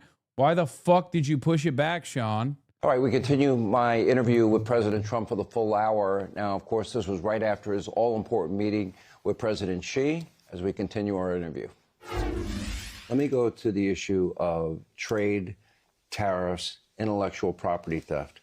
I'm sure, especially with all those big business people you brought in, those are big. Any progress you can report? Yeah, I mean, it is progress, but I also tell people that, I was on an interview with a very bad, stupid reporter. She works for CBS. You saw that 60 Minutes. Stupid person, just an average person. You could take anybody off the street and it'd be as good as she is, just very average. And she asked me a question. Yeah. She's talked about China and this and that they steal this and they steal that. And I said, yeah, we do it to them too. They spy on us. I said, we spy on them too, I guess, So some people thought that was cute. Other people said, you don't have to say that. I said, I sort of do. No, we do things and they do things, and that's the way it is. Now, with that being said, I spoke to him very strongly about that, and I'd like to see it taken care of. But they've been doing that for 50 years. Will we see a change? In other words, will there be an improvement with trade? Fentanyl is way down coming into the country for 2 reasons. The borders. Sean's coming after the white Chinese title. Yeah, I saw this. Oh my God, he's at least 10% more Chinese. Yeah, he's becoming more Chinese by the moment, dude.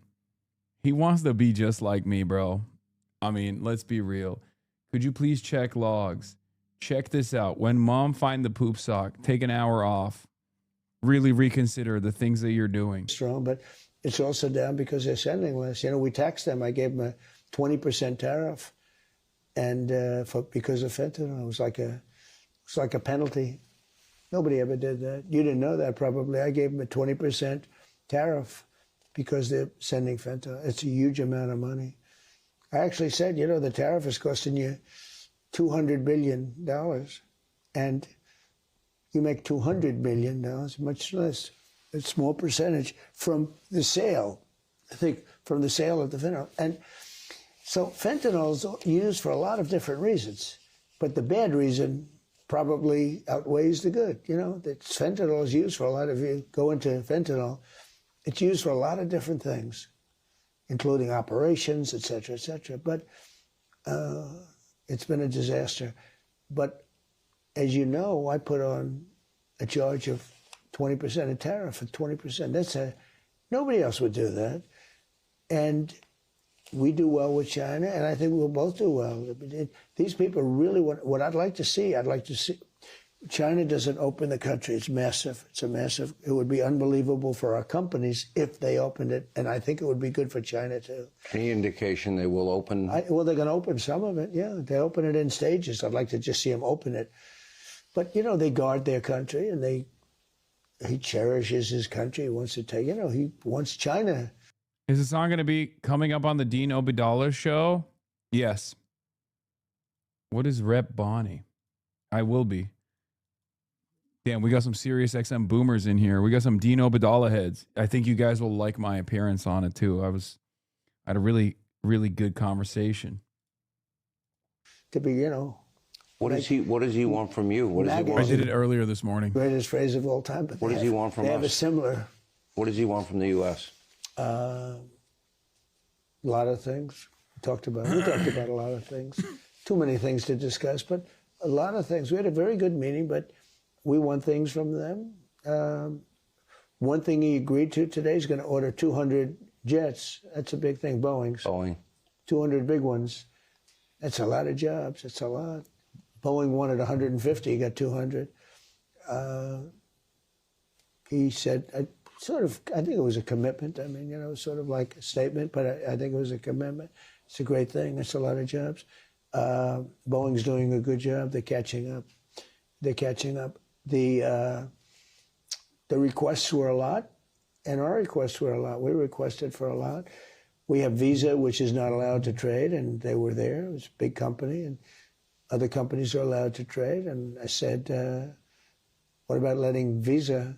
We had the head of Visa there today, by the way. Visa's a big deal. I said, what about using Visa in China? For some reason, they were blackballed. And maybe that'll come off. So we had a lot of, you know, we were in there for a few hours, right? Long time. Do you think you made progress? Did you feel like that the give and take? Sure, like, well, for example, you're not going to sign this big agreement after hours meeting, but do you feel the foundation was laid for great tremendous. Success? Better than last time. You know, last time we signed like 36 deals. This time it's much bigger than that. Talked about soybeans for our farmers. They're going to do a lot of soybeans for our farmers. They're going to spend a lot of money. They're going to build factories on U.S. soil, soybeans for our farmers. Interesting. Again, another moment, another incredible Trump move, by the way. Just eviscerated soybean production in the country. When China was like, all right, bet, thank you for the Liberation Day. We're now going to buy all of our fucking soybeans from Brazil and Argentina. Coming up on the Dino Badala Show, Rep Body at Hassan the Hun. What just happened with Liz Meal and V. Safar Spihar? That's right. Chatter just copy-pasted this fucking Sirius XM Blue Sky aggregator, I think. They're gonna be buying a lot of our farm product, which is great. You know, they have an unlimited appetite, as the expression goes. They can buy as much as they. When you have that many people, they need it, and we have the best product. We're the best, sort of the best of everything, and they'll be doing that. Very farmer to me is very. You know, I must have gotten 95% of the farm vote. And by the way, we just signed the farm bill, or we just approved the farm bill in Congress, which a lot of people thought was not going to happen. You know, the Democrats are against farmers. You believe it? I say, how can they be against? Add that to the men and women's sports center. The Democrats are against farmers. Can you believe it? So anyway, they're defective. I came up with a new name. I don't know if I should. I know it's coming. It is. Democrat. Oh God! No, don't do it. Sean Hannity is doing his best here, and it's not working. Sean Hannity, Marco Rubio, and Sean Hannity. Because they're dumb. They're dumb. It's D-U-M. I got rid of the B. So you're only changing one letter, right? E goes and the U comes. It's a Democrat. You know you take up more space in people's heads than any one person on the face of this earth, right? You live rent-free. I was talking about a guy, Hakeem Jeffries. He's a very low IQ individual. And I talked about him. I said, he's a dumb guy. Sean He's a Democrat. And I said, oh, what a great name. So let me ask you this. The issue, and you've been asked about it, and you've spoken about it, and that is China's support of Iran. How big a discussion was that today? We discussed it. I mean, when you say support, they're not fighting a war with us or anything. No. He said he's not going to give military equipment. That's a big statement. He said that today. That's a big statement. He said that strongly. But at the same time, he said, you know, they buy a lot of their oil there, and they'd like to keep doing that. He'd like to see Hormuz Strait opened. I said, well, we didn't stop it. They did it, and then we stopped them. You know, sort of interesting. he joked. He said, you know, it's sort of, they stopped it, then you stop them. But they'd like to see it opened. But they actually closed it. He didn't like the fact that they're charging tolls. I don't know if they are or not. I don't know who would pay them. I mean, where do they put the money? The country's decimated. You know, they're charging tolls. Where's the money going? Do you think President Xi and China have the ability to influence the Iranians, considering they are one of their biggest probably, customers? But look, he's not coming in with guns. He's not coming in with rifles. They're not coming in shooting. You know, somebody said he's been very good. They get a lot of their oil, 40% of their oil from that location. So what has happened, and one thing I think that we're going to make a deal on, they've agreed they want to buy oil from the United States. They're going to go to Texas. We're going to start sending Chinese ships to Texas and to Louisiana and to Alaska. And I think that was another thing that was agreed to. That's a big thing. What about liquefied natural gas? It's not that much longer. Gas too? Yeah, everything. Energy. Energy. That's the one thing. They really need energy. That's the one thing. They have an insatiable appetite for energy, and we have unlimited energy. Do you know, we've now under me, but we now produce more than, if you combine Saudi Arabia and before the war, if you took Saudi Arabia, Russia, put them together, we're doing twice as much oil and gas as they are. Think of that. It's amazing. Venezuela that was where two. Called drill, baby drill, right? Oh, well, I mean, when you really think about it, if they have a problem with Iran, and they need the Strait more than we need it open, we don't need it at all. We don't need it at all. We don't need it at all. Fair enough. So, I mean, you could make the case, you know, like, why are we even? We're doing it to help Israel and to help Saudi Arabia and to help Qatar and UAE and, you know, Kuwait and other countries, Bahrain. It also helps China. And I told them today, I said, you know, we're helping you. And we're helping you in another way because I don't think China wants Iran to have a nuclear weapon either. I said, they're stone cold crazy. You don't need them having a nuclear weapon either. What did he say? What did he say? Well, he's not going to respond too much. He's pretty cool. Trump's dinner with Bear is now airing on Fox News. Oh, hell yeah. I have a sneaking suspicion Bear got China pilled a little bit. Big ones, big, beautiful Boeing planes, 200, that's a lot. They caught him. With a commitment that they caught Bear playing ping pong with the locals, dude. And he was apparently whipping ass, too. Engines, which are great. Yeah, if they do a good job, we could go up to 750. And that's obviously a lot of investment going back and forth. You know, some Democrats, even some Republicans, had some concerns about Chinese manufacturing on U.S. soil. Is that happening? Well, if they don't want to pay tariffs, it could happen, just like it's happening with other countries and companies. We have now more money being invested in the United States than any country at any time in the history of the world, including China, which probably is second from about 10 years ago. We have $18 trillion in 11 months, not the 12th month hasn't come in yet, the numbers. We have $18 trillion. If China wants to come in and wants to avoid tariffs, if they build here, for the most part, they're going to be hiring American people. If they want to avoid tariffs, they're going to build in the United States. Despite concerns about China operating inside the U.S. Look, we have Japan is building massive Toyota, Honda, all of them. I mean, they're building massive plants all over the country. So if China wants to build for their cars, now, I will tell you, I put 100% tariff on Chinese cars because I didn't want them coming into the country. If you take a look, only because they swamp you. They'll destroy your auto industry. And that's what's happening in Europe. And now they're saying we have to do a little bit like Donald Trump. Europe is being killed. They're being absolutely swamped by hundreds of thousands, millions of Chinese cars, and Mercedes and BMW and Volkswagen. They're getting killed.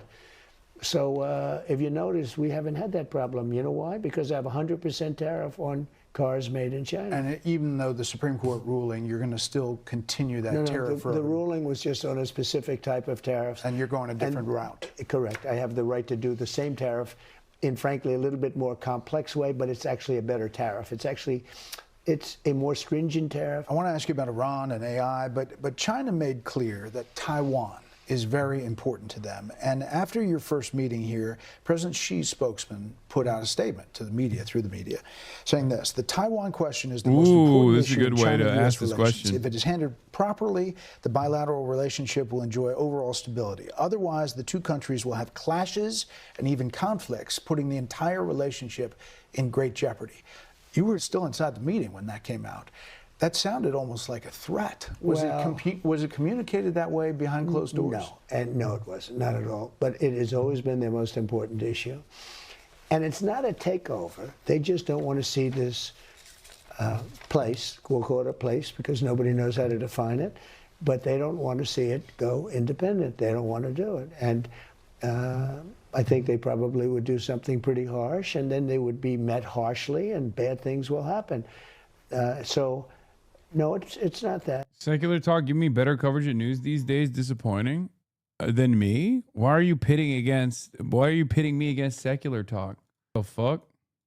I love Secular Talk.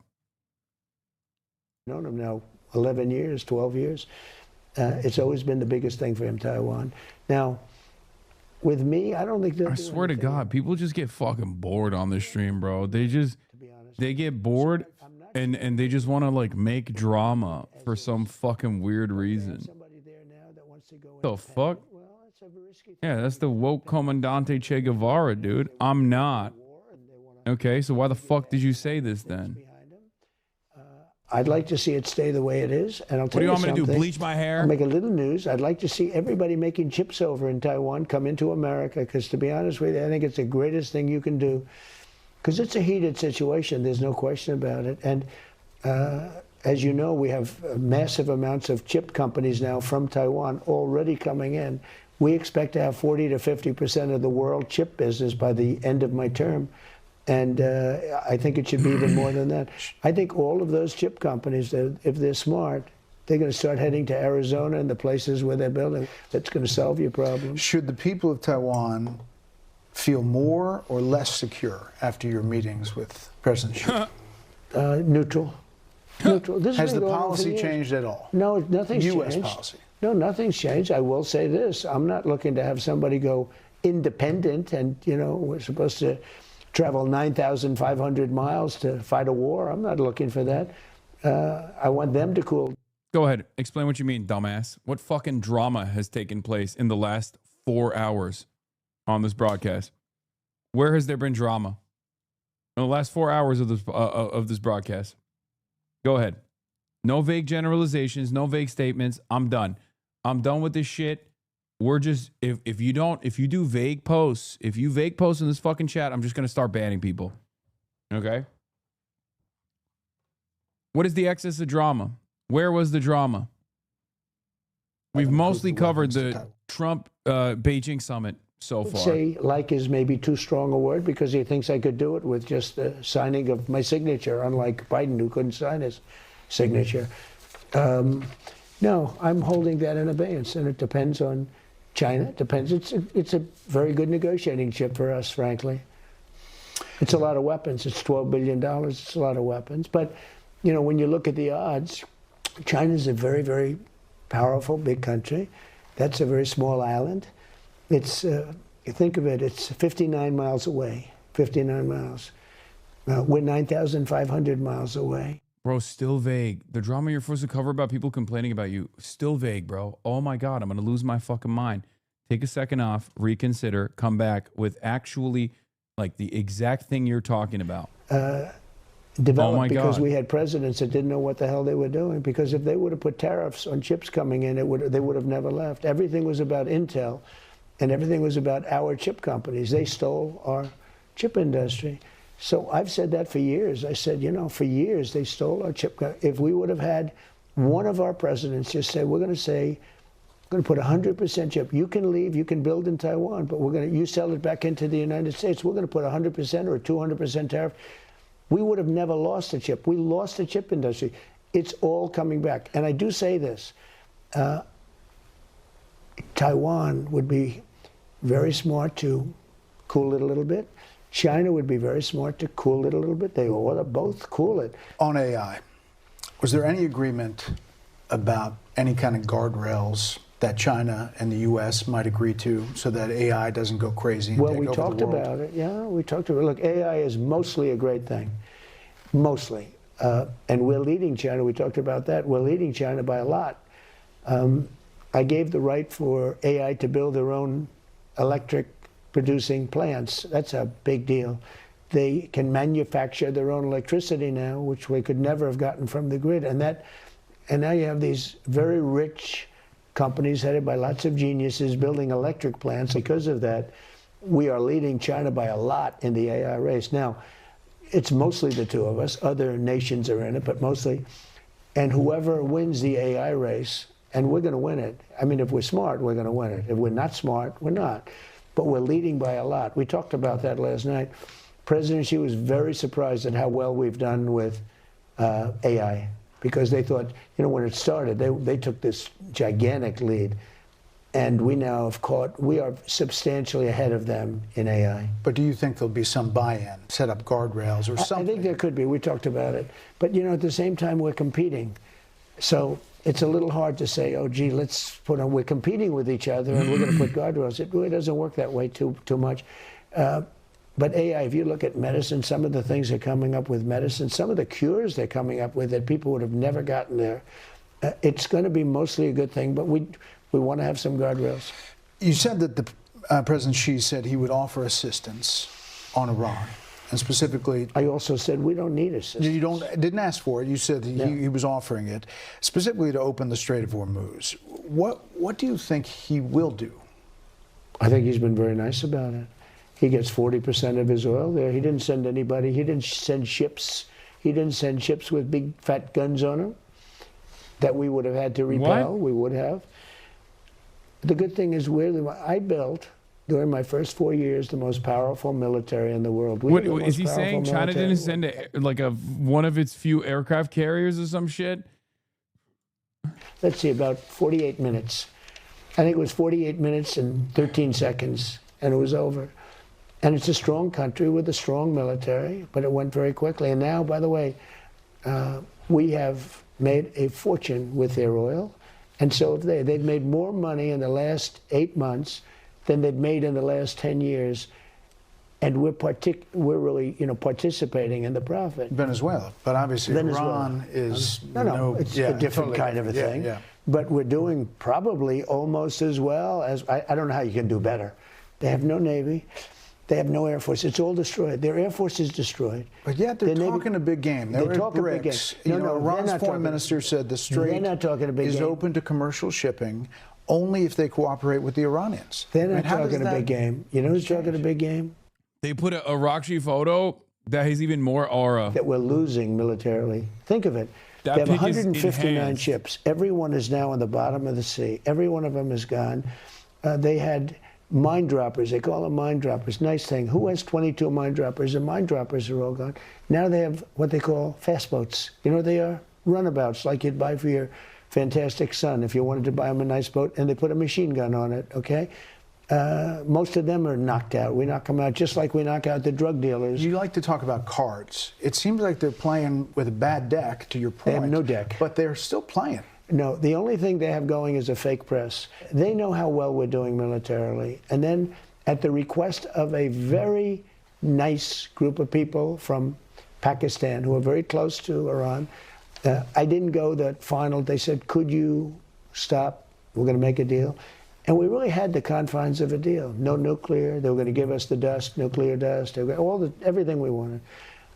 And every time they make a deal, the next day it's like, we didn't have that conversation. And that's taken place about 5 times. There's something wrong with them. Actually, they're crazy. And you know what? Because of that, they cannot have a nuclear weapon. Because the president of China agrees with you on that. And he agrees with me on that. He agrees with me that he wants to see it end. He'd like to see it end. He would like to help. If he wants help, that's great. But we don't need help. And you know the problem with help? When somebody helps you, they always want something on the other side. That's the way help works. Hard to believe, but it was 1 year ago today in UAE, interviewed you, and I asked you about Iran. How do you get to a solution there? Oh, we'll get 100%. You think so? Well, we're going to have a solution one way or the other. Awesome. It's either going to be violent or not Background violent. shift. I far prefer nonviolent. Sure. Obviously, you've By the way, explained. perfect answer. You've explained why you did what you did because of the nuclear threat for Iran. Yeah. But Well, you know, but it's obviously not me. Venezuela. It's different. Well, it's different, but you did say it was going to be fairly quick. I mean, you here's the said it difference. numerous times. Venezuela was sending drugs in at a level that was terrible, and they did something that was a terrible, mortal sin. They emptied their prisons into our country. Okay, that was terrible, and that was different. This one is, I guess you could say, worse. That was pretty bad. You don't get much worse. Emptying your prisons, drug dealers, murderers into our country, that's pretty bad. But you could say this is worse. In this one, they are trying to make a nuclear weapon. I've stopped it twice. They would have had it 2 years ago. They would have used it already on Israel and the rest of the Middle East. Look at all the missiles shot at people that didn't think they were even involved. Qatar, Saudi Arabia, UAE, look at all. I mean, Bahrain, Kuwait, they got all shot at. Nobody thought they were even involved in this thing. They would have used a nuclear weapon on the Middle East. One thing I'll make clear right now, they said very specifically, because I deal with them, I said, we're taking the nuclear dust. They said, you can have it. I said, we're going to go get it. We're not going to let you take it. They said, we can't take it. We don't have the capability of taking it. I said, why? I said, because Iran is demanding help from us. Literally collapsed on it, a granite mountain. So just like China said, I'm the hottest president. She said it, not me. And he said the truth. He said, I'm so sexy. And Iran is always saying, can you please come and take this nuclear dust? You know, it's important. It's probably good enough for a different reason, though. Space Force, which I created, has got cameras, 9 different cameras in space on that site. We know everybody that moves there. We can read the name of a person. We can need, if his name is Mohammed something, and most of them are Mohammed, you can guess, about 50% right. We can read his name right on his tag from space. It's the most amazing thing. What? Anybody that goes near that space, we have it tagged. They haven't done anything there. And if they did, we would hit them very hard. So 2 days ago, in speaking to the Iranians, they told me it was hit so hard. They actually said, I must say, that there's only 2 countries that could get it, us and China. Right. They said us and China, that they don't have the capability of getting it because it was so obliterated. The term I used was obliterated. The fake news said, oh, maybe somebody can get it. They Look at the actually community said note on this if they one. wanted to get it, they couldn't. So Hassan actively pushes Chinese imperialism, denies CCP involvement in Uyghur genocide, and promotes militaristic takeover of Taiwan. Wait, what? What does this have anything to do with what I'm saying here? Like, community notes are supposed to be meaningful about the thing that I'm talking about. Okay? I'm not making an assessment on support for unification here at all. I mean, okay, man. Great. Yes, I'm a Chinese imperialist, dude. Totally. That's what this is. God, I hate that the most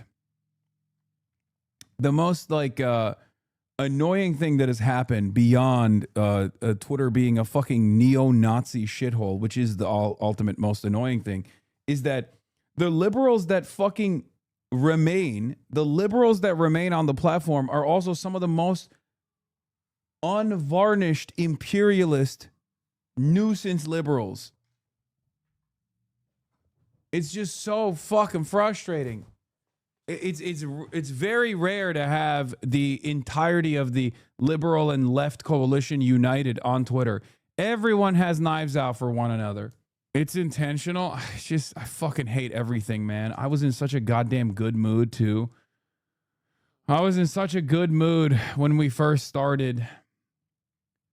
And now I'm in a horrible mood. Bro, the libs on Blue Sky are just as bad. I guess it makes sense. Look, I'm no stranger. DGG is super active on community notes, and they've effectively taken over the community notes subreddit. Great.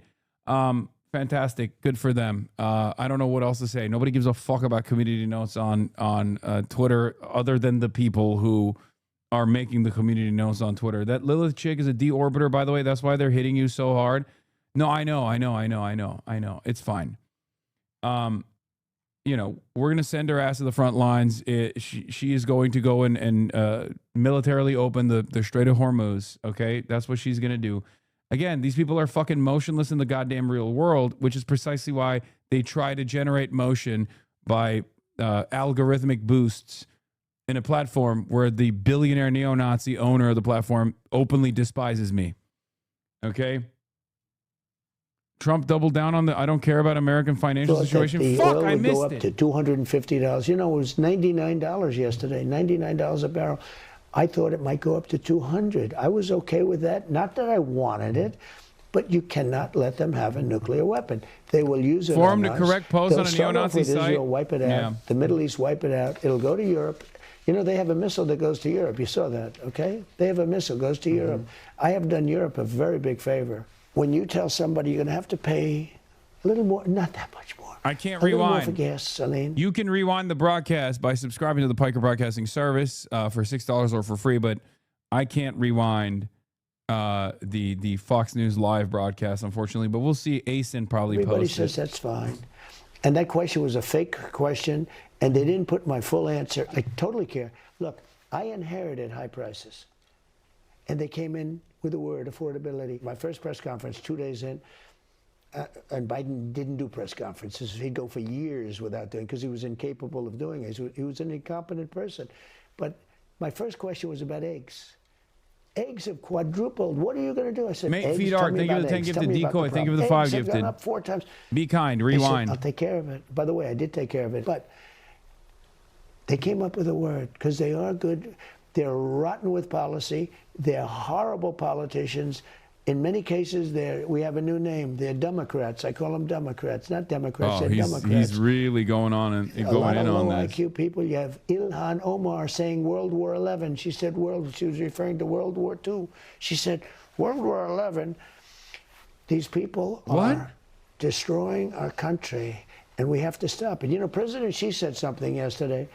He talked about, and he wasn't referring to the last 15 months, he talked about America's a nation in decline. And I said, you're right. But he wasn't talking about, because he said, what you've done in 14, 15 months is a miracle. When you hear Trump voters, Alex says, I voted for you 3 times. He can't handle the costs. And he's not for this foreign conflict. I hate it, bro. He's not for the foreign conflict. But Roy in Pennsylvania, he's a retired farmer. He can't handle the fuel going up. And he says he's going to come down disappointed. very fast. And Well, so, no, look, disappointed. I'm just telling you when what they you say say. to him, Roy, Alex, we got a problem. We just hit the highest stock market price ever. By the way, then, when I went in. Now, again, it's higher. With the war, it's higher than it was when I went in. Think of that. I agree. The 401ks at their all-time high. There are more people working right now in the United States of America than at any point ever in the history of our country. Detroit Free Press, a state that you won. While champagne flowed on the trading floor and President Donald Trump celebrated record highs, pessimism spread like wildfire outside Wall Street's doors, straight into the kitchens of average American families. There is this sense that, something is changing. Whether they can hold on and believe that you're going to get them to Brett, I have to do what's right.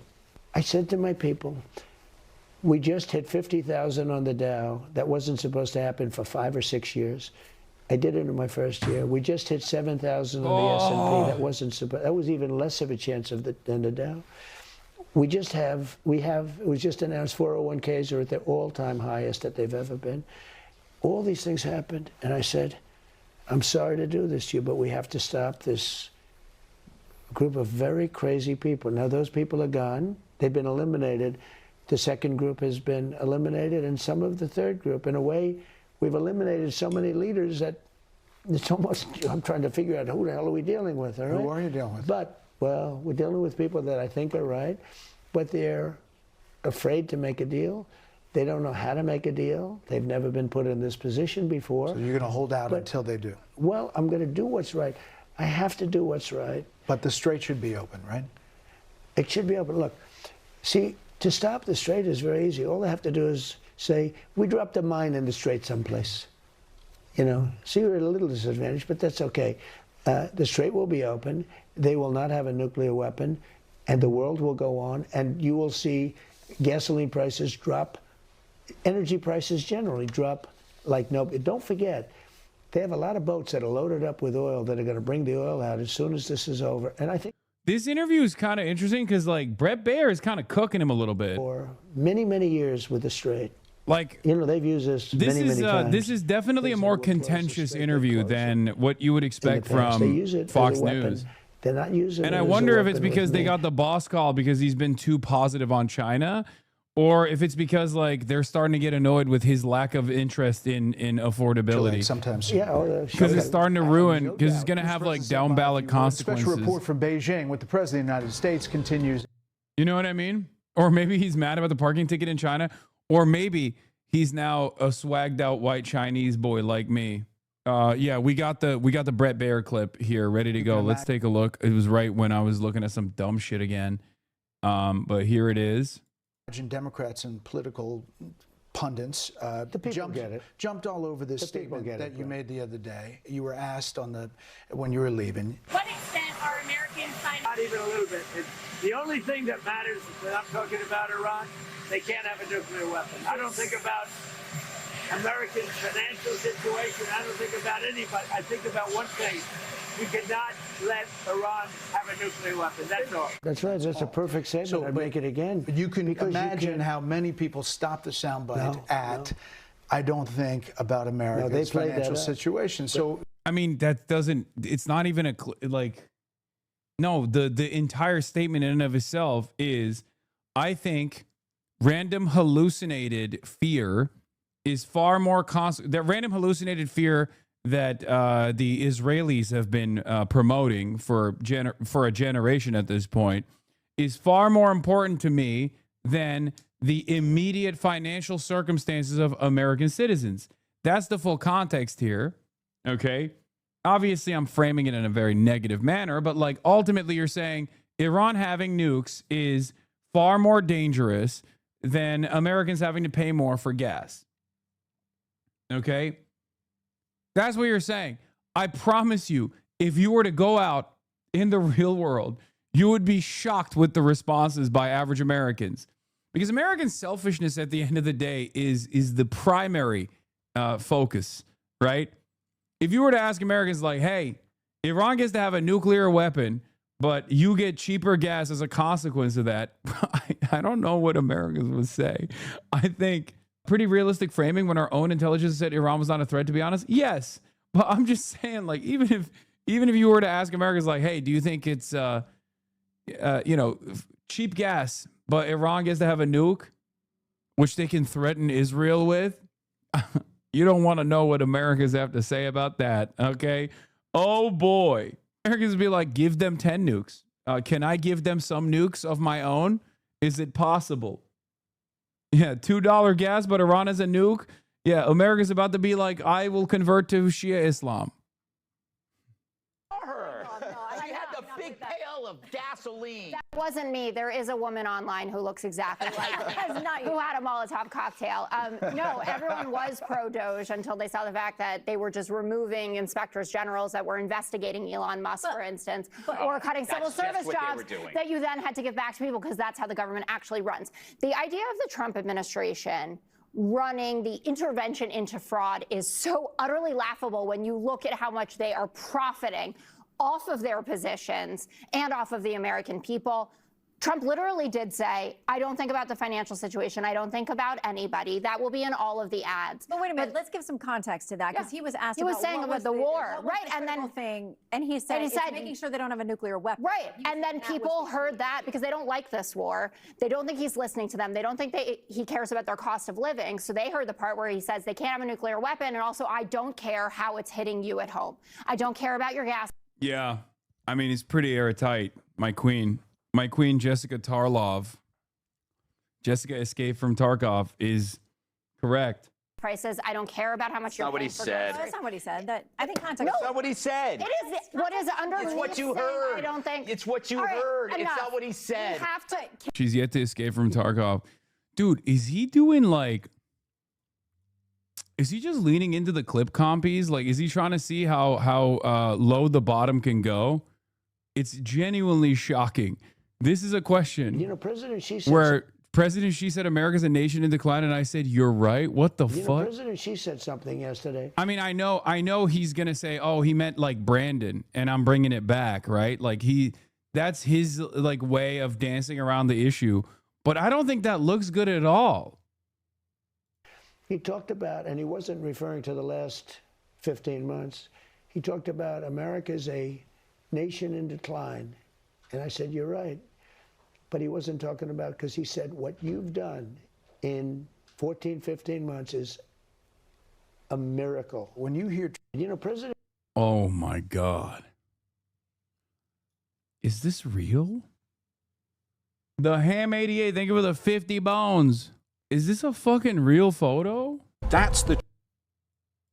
Donald Trump and Xi Jinping might have looked like friends, but behind the Chinese president's words was a pointed message and a veiled threat. That might sound bland and inoffensive, but what Xi means is that America is declining and China is rising. That's the change he's talking about. And the first time he used that phrase in public was in Moscow in 2023, when he met his friend Vladimir Putin. For Xi to have repeated this message, which effectively means I'm rising and you're falling, directly to the President of the United States, was a sign of confidence, even arrogance. Huh? Or it's an accurate reflection of reality, which I think is probably more, is a more honest assessment. It kind of is what's going on, right? I don't think it's arrogant.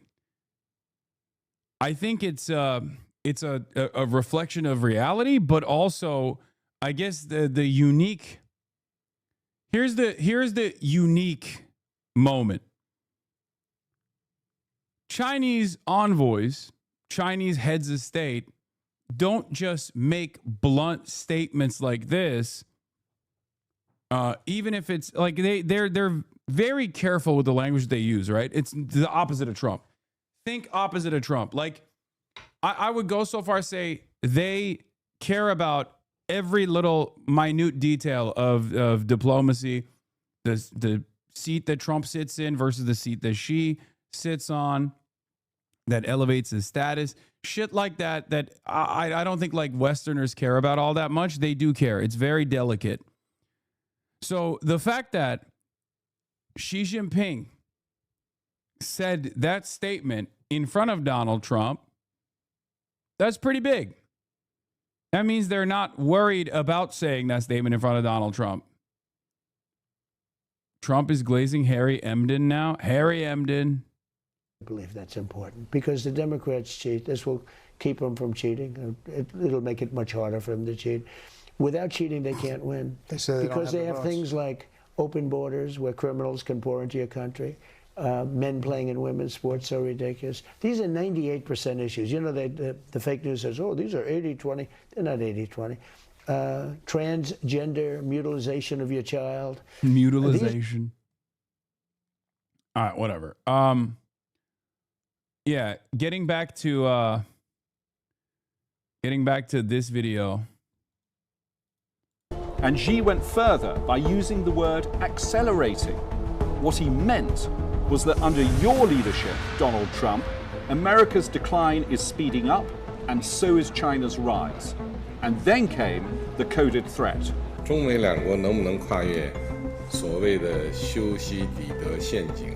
That phrase, Thucydides' trap, was invented by a Harvard historian, Graham Allison, to describe how established hegemons have often gone to war against rising powers, just as the Greek historian Thucydides described how Athens and Sparta... I don't think this is a threat. Dude, Westerners literally, oh my God. Buddy. This is the audacity of Western exceptionalism once again. It's quite literally written by a Western analyst to describe what has happened through historical cycles where rising powers have butt heads with diminishing empires.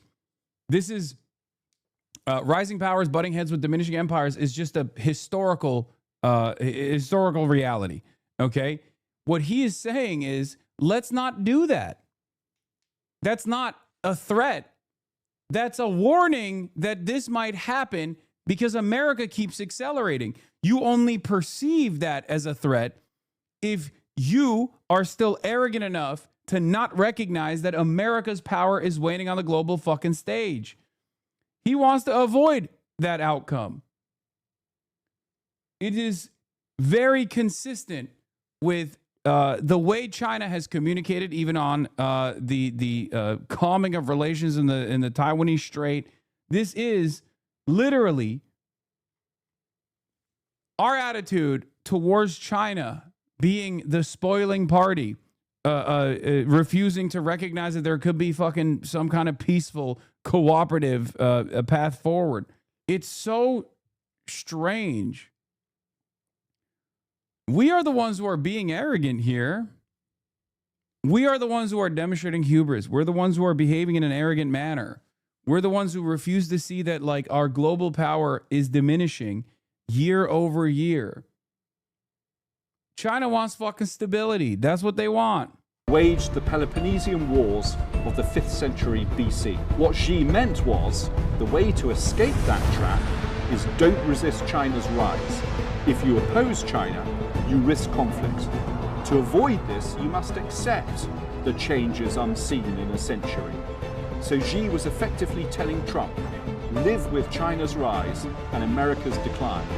That was his stark message for the established superpower. No, what he's saying is America is diminishing.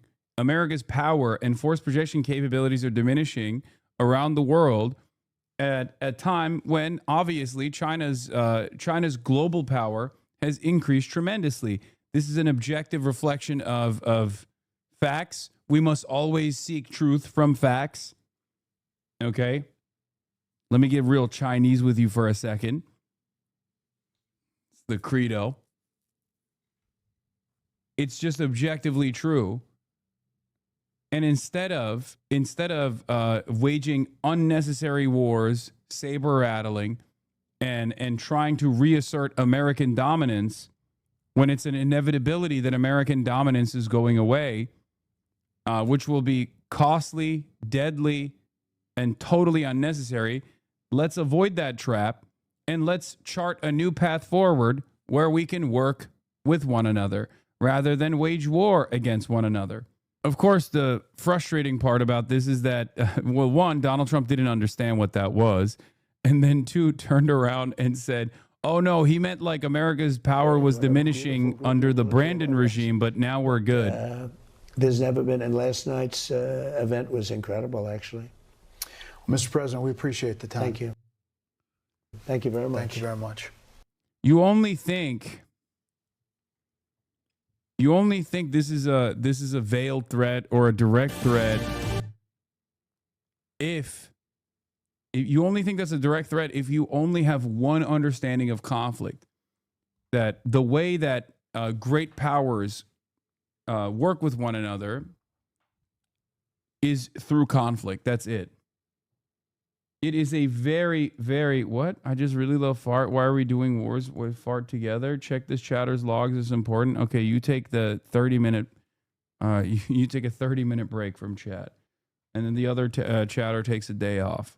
Oh my God, he gave hours upon hours to Sean Hannity. All right, we continue more with President Trump. We held this interview right after his all-important meeting with President Xi. His all-important meeting. meeting. From Beijing, China. If you were to take some headlines out of this summit, America, I'm sure, watched the reception. And I'll do a side-by-side. Dude, what the fuck? I already banned you for the day, and you came with another fucking sock account for chatter. I know the TOS or the waterboarding thing. Okay, please stop spamming it. I know, I've read it. I've read it a million times. You literally spammed it a million times over the last month almost since I said I was going to fucking debate Sean Hannity. I know you keep trying to get my attention. I have seen it. Okay, I saw your message. I got it. And then I gave you a day off because you keep spamming it for a month now. And then you came with another sock account Yeah, this was the only interesting part about this vid. This is a very interesting part where, I mean, this pull quote from South China Morning Post. Even Xi Jinping, the president, has reportedly referenced Game of Thrones in the meeting, saying the world should not descend into a situation like the show Warring Kingdoms of Westeros. Yeah, I didn't like that. I hated that when he said that. I don't like to think that Xi Jinping is consuming Western media that much, okay? Why would you want America instead to survive? How will that bring upon liberation? Because I am a human being that recognizes that human beings have a finite amount of time on God's green earth. I want this transition away from American unipolar hegemony to multipolarity to be to have the least amount of violence as physically possible. As an American citizen, I don't want to experience the maximum amount of bloodshed, okay? Because America could either retreat from the rest of the world in a peaceable manner, okay? Or they could try to stop the hemorrhaging by accelerating the bloodshed, which would contribute to maximum amounts of pain for not just the United States of America, but for nations in the periphery. I've made that very clear. I recognize that the end of empire is here, but I also understand that when empires die, they do not die quietly. It could also accelerate, as a system, instead of being dismantled, it could also accelerate its own demise. Yes, but that acceleration means death and destruction for nations in the periphery. I mean, dude, if we consider the increasingly belligerent acts that America is engaging in to be a part of that explosion, okay, the contradictions unsustainable, the crimes are irredeemable. I don't know, man. Dog, you're living through it. What do you think allowing Israel to do whatever it wants to the Palestinians is? Okay, that's what it looks like when you don't try to retreat, when you just allow empire to advance its contradictions. That's what it looks like. Gaza is what it looks like when we let loose. Okay? Do you think it's worth it, or do you think there's a better solution? What it looks like is 160 dead schoolgirls in Minab. That's what it looks like when you just say, fuck it, let's accelerate the contradictions. I'm not willing to entertain that. I live here. I'm a human being on God's green earth currently. My assessment is trying to educate people to the best of my ability that this is done. Okay, it's donezo. And we have two options out of it. One is to let the contradictions worsen. And the other is to say, look, this is over. Let's retreat in the most peaceful manner possible. Yeah. The air in Tehran is currently saturated with petroleum fumes and will be the case for a very long time. Which of these two alternatives is better? Yeah, exactly. But do you think after all that, IR won't just loop back? What? If not fully dismantled? Wait, what are you? International relations? Dude, if we both see American empire declining as an inevitability, which it seems like we do, and there's two options here. One is a strategic retreat. One is a strategic retreat from the rest of the world in as far as like our military ambitions. Like if one option is Nazi Germany and the other option is like what the United Kingdom did in the post-World War II design, where slowly but surely it had to retreat from its colonies, even though it tried to maintain as much power as possible. If both are deadly, but one is less deadly than the other, I will take the less deadly option. Okay? Because Nazi Germany is what it looks like when you exhaust the contradictions. Do you not think that it won't just go back to what it was always done some decades later, if not fully dismantled? No, it's over. It's over. It's done. I also don't want to live in a fucking failed state either. I don't want to live in a failing state, even though I currently live in one. My job is to try to explain to people that we are living through a failing state and that the accelerationist consequences are disastrous because it leads to fascism. Because yes, exhausting the contradictions either leads to socialism or barbarism. And considering that there will not be a spontaneous revolutionary movement that arises from the ashes of American liberalism, as we're currently watching that unfold, the transformational side out of the two-party duopoly we currently have is actually the Republican Party. They are transforming themselves under the leadership of Donald Trump into a fascist party, into a illiberal party. The Democrats, on the other hand, are still hopped up on fumes where liberalism can be salvageable when it clearly is not. In exchange or in retaliation against that transformational change taking place in the Republican Party, where they're transforming from a liberal party to an illiberal fascist party, the Democrats should be transforming themselves as fast as possible to a socialist party, a communist party, a party that actually understands that the liberal system is dying. Okay? But they're not doing that. They're fighting back aggressively against that change. And that's fine. They're a bourgeois liberal party. Obviously, they're not going to transform to a socialist one. But we will try to use the readily available options to the best of our ability until those options are completely destroyed. Anyway, let's hear what Trump had to say about the 5,000 foreign Chinese students now, by the way, which is, of course, something that he also brought up to Laura Ingraham a while back as well. I'm in Beijing. If I wanted to buy property near one of their military installations, I don't think President Xi... No, they wouldn't let you. I don't... Look, it's not that I love it. You want to see farm prices drop? You want to see farmers lose a lot of money? Just take that out of the market. But they've had a lot of land for a long time. Obama did nothing about it. Here, for the chatters that keep asking, exhausting the contradictions, what does it mean? In simple terms, okay? I mean, capitalism as a system is built upon a contradiction, okay?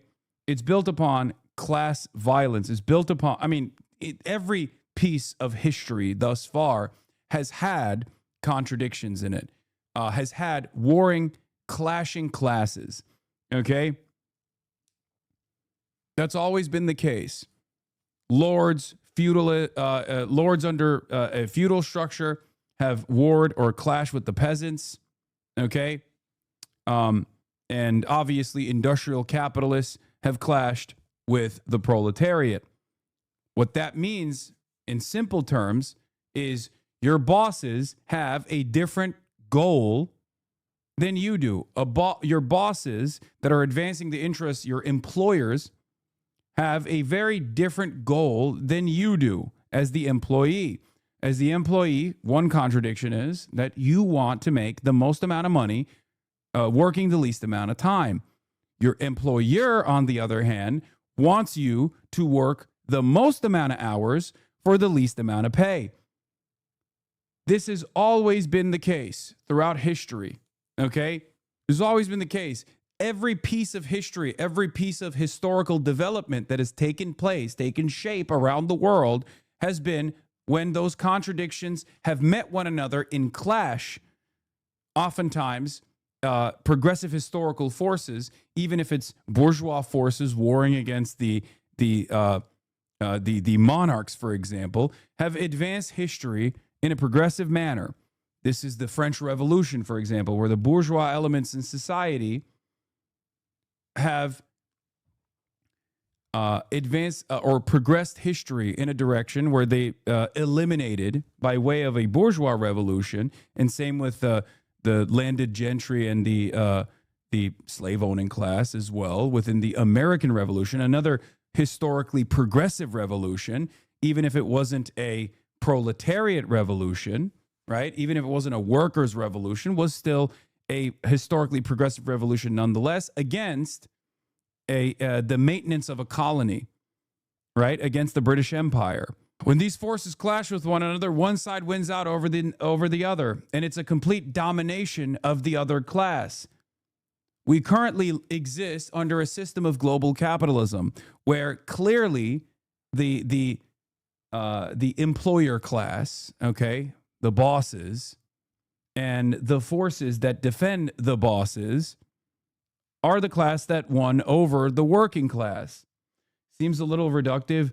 Bro literally said Karl Marx, basically one of the godfathers of sociology, is reductive. What I'm describing to you is literally just the opening statement, okay?